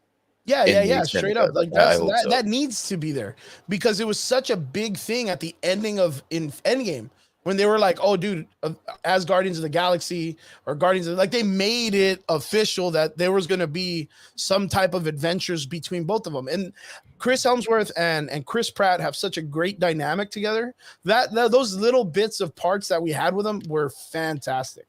Fan-fucking-tastic. Yeah, and then he goes off and he fucks that whole entire area up, beats up all the dudes, comes and does some powerful shit, and then just destroys their god's temple for no reason. Like, I was like, dude, you could have not done that, man. Like, you didn't have to, but it was still funny. Yes, I agree with you. Jane Foster was, again, her story has so much more dynamic to it in the comics. Yeah, like so much more, and you can feel it too. Like there's a part of you that knows that there's so much more depth to this character. Yeah. Because even the idea of it being in some weird like runaway flashback that Thor's just looking at his hammer and he's like, "Hey man, you know, if I'm ever not around, man, I hope you protect Jane Foster." And it enchants it for no good reason. Why isn't he enchanting the toilet paper when he wipes his ass? Like how does magic work in this? Like how does he enchant shit? And the other thing too is if the hammer are sentient, that was the whole running gag. The Stormbreaker's enchanted. It has a mind of its own. It gets jealous. You know, Mjolnir's the same way. It belongs to Jane Foster. If the hammer knew it was killing Jane Foster, why would it continue to go to her? it wasn't like it had a choice. It was under a spell. Like But that's the its thing. job was to protect Jane Foster. So it did it But the if it only is way. not, if the chemo is Let working me or at least doing something, let and me the say. hammer is taking away the medicine, then it knows that it's But the causing damage to her. see, I saw it as the hammer was just doing the hammer's job. Its job is to protect Jane Foster. It doesn't know that it's giving her fucking cancer. So it's just doing what it's supposed to do, and I chalked it up to that. See, in the comic books, it's just simply based on the worthy thing. Jane Mhm. Foster chooses as herself to say, I need to be there. I know I'm dying and I know the chemo helps me, but I know I need to be there because there needs to be a Thor. She understands the sacrifice of being a hero. I kind of feel like it was a little bit when it came to that. The enchantment was a little weird. I kind of thought it was weird as fuck that Thor just enchanted all the kids, but boy, was that a fun fucking scene though. That was a great scene. That was fucking fantastic. I didn't know that Thor could just give his powers to everybody. Yeah, So that why was doesn't he just a give little his weird. why didn't he just do that to everybody all the time? Like Listen, I don't know. That was weird. listen. It was weird, but guess what? It This worked. movie was fucking awesome. Yeah, this movie was fucking awesome. I'm not gonna It's like lie, that really worked for me. Like the kids all coming together, and it was cool. That was there was a part of me that thought, and I always believed that this was supposed to be a kids film, but there were some really adult overtones in this that were a little bit awkward for kids, even though yeah. it had some kid tones to it too. And I was kind of a little taken on that, but I think the kids scene at the end was fantastic. So Um, how do you feel about him being a dad now? I don't know. It's kind of weird. I think it's cool for the character. I don't. Out of all the time in comic book history, I can't remember a time where Thor had to father a child, step or not step. I think it's great because it's. But again, man, fucking Thor's like the biggest dumbass in the universe. I don't know how this even works. He hasn't shown the maturity to help raise a kid. So I hope, and I hope Taika Waititi takes it as a way to be like, oh man, well I can mature him a little bit more in the next one. I'm sure you will. That's what I think he's going to use it as. But I'm he should sure have that's matured I'm in this sure one. that's the I'm sure Yeah, that's the I'm whole sure point. that's kind of the runaway with this. I think it was funny. I think the whole entire thing at the end was a little odd because when the sword is destroyed, I thought the curse was gone for Gore. I thought he would have reverted back to him being The regular, like Gore, just like, oh man, my God didn't help me. But yeah. you seem like you're a God who cares. You saved all these kids. Like that. If you were there when my child was sick, yeah, you would have saved him. Like that's what I kind of felt. But Gore just fucking head ran right into infinity. Got in So, there. so Yeah, TC, he was. what did you think? All right, so let's get down to what everyone's waiting for. What about the mid credit scene? You were right, sir. I don't think I say it enough. And when I do, I try to fucking make a joke out of it, try to downplay because you finally got something right. But you did get this right, sir. You called it. You said that Hercules, you wanted Hercules in this movie, and god damn it, you got Mr. Hercules in this movie. Although it was a mid-credit scene. Yeah, yeah. What did you think of that mid-credit scene, sir? I thought it was cool. I think the guy looked like he shopped for his costume at like Halloween City though. Like that was a really cheesy looking like Hercules costume. I think the guy I don't know who he is. I don't feel I like know I know him. He plays on what's that show?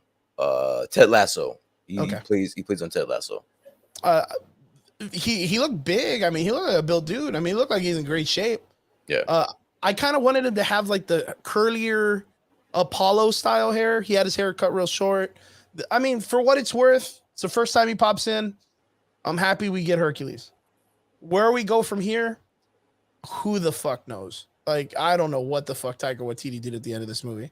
Because literally, like, the only other villain I could think of that would be something for Thor would be, of course, Hercules. But then Hercules is going to be like, oh, dude, my dad's an asshole too. Like, I know. You seem like a cool guy. Let's go drinking together. It's kind of Yeah, like the way it kind of bangs off. you can kind of see that's where this is going. Like at some point, they're not going to be enemies for long. Yeah, So, he's an Avenger, dude. Like Hercules is an Avenger.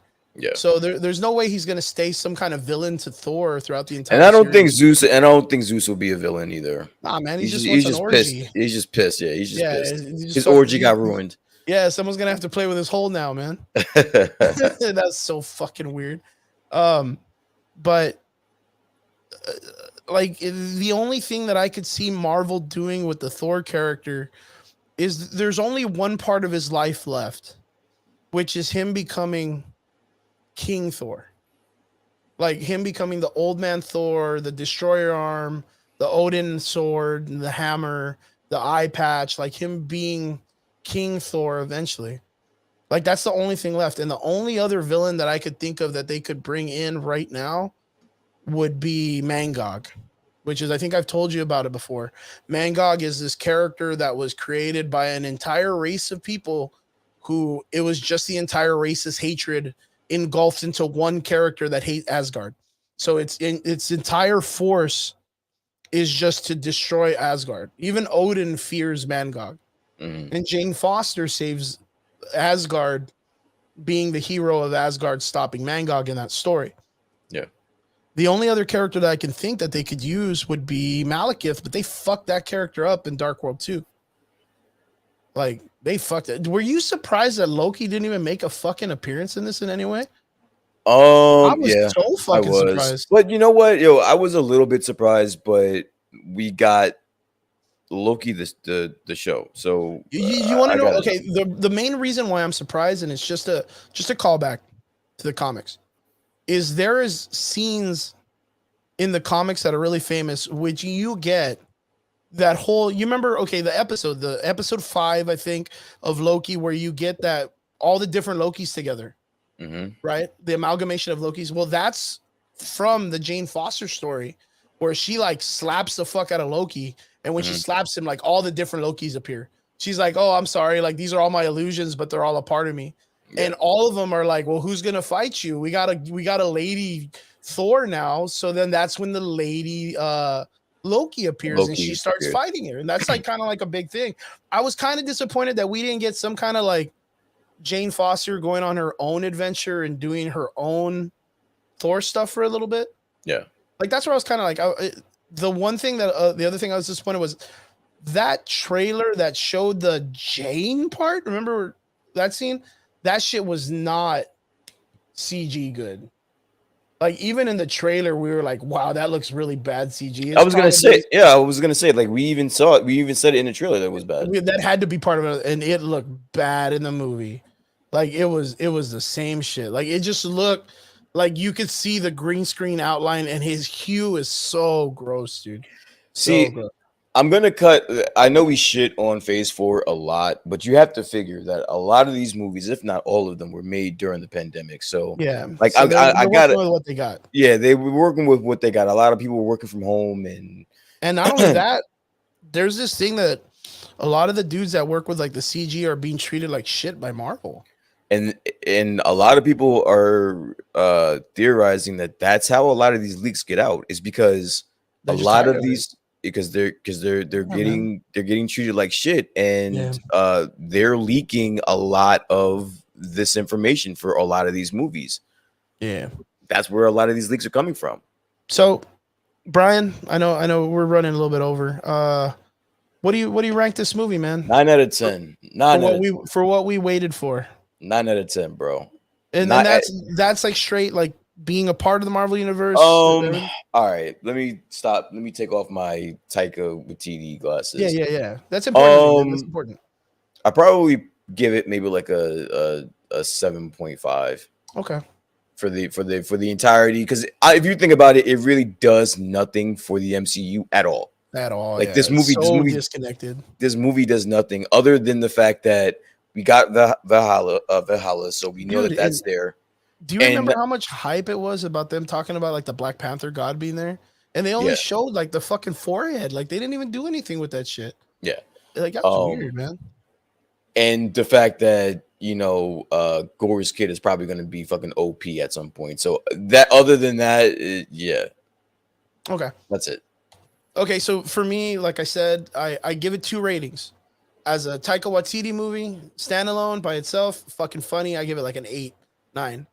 As a Marvel film representing the Gore the God Butcher story, I highly recommend people to at least watch Comics Historian or Comics Explain. It's so worth it just to hear someone explain it to you, like in through and through. I would give it like a 5 or a 6, like because like you said, not even thinking about that, it's very disconnected from the Marvel universe. Hell If yeah. anything, it just shows that there's gods that do absolutely fucking nothing. Nothing. Yeah, I mean, it's cool that we got a representation of infinity.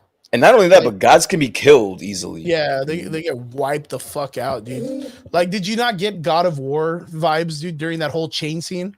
That was straight stolen from God of War, but cool as fuck, though. Yo, I have to say this before I go. We saw the movie in 3D. Yeah. Which it finally worked. So fucking thank you, movie theater, for making that shit work. If you have a chance to watch this movie in 3D, go check it out. I will never watch another movie in 3D. I know. Nobody's gonna be like, yeah, I'm never gonna do that. Okay, so the way that scene is shot is when they get to that infinity shot, the clouds and the water are in the foreground, and the infinity is in the background. Oh, nice. So the imagery is gore, clouds and water, and then like fucking space in the back of that. Like it is. Oh, sorry. It is wild on the eyes. As so you designer, I was. Oh, wait. Oh wow. These tickets you won these tickets though. Yeah, you won we won those.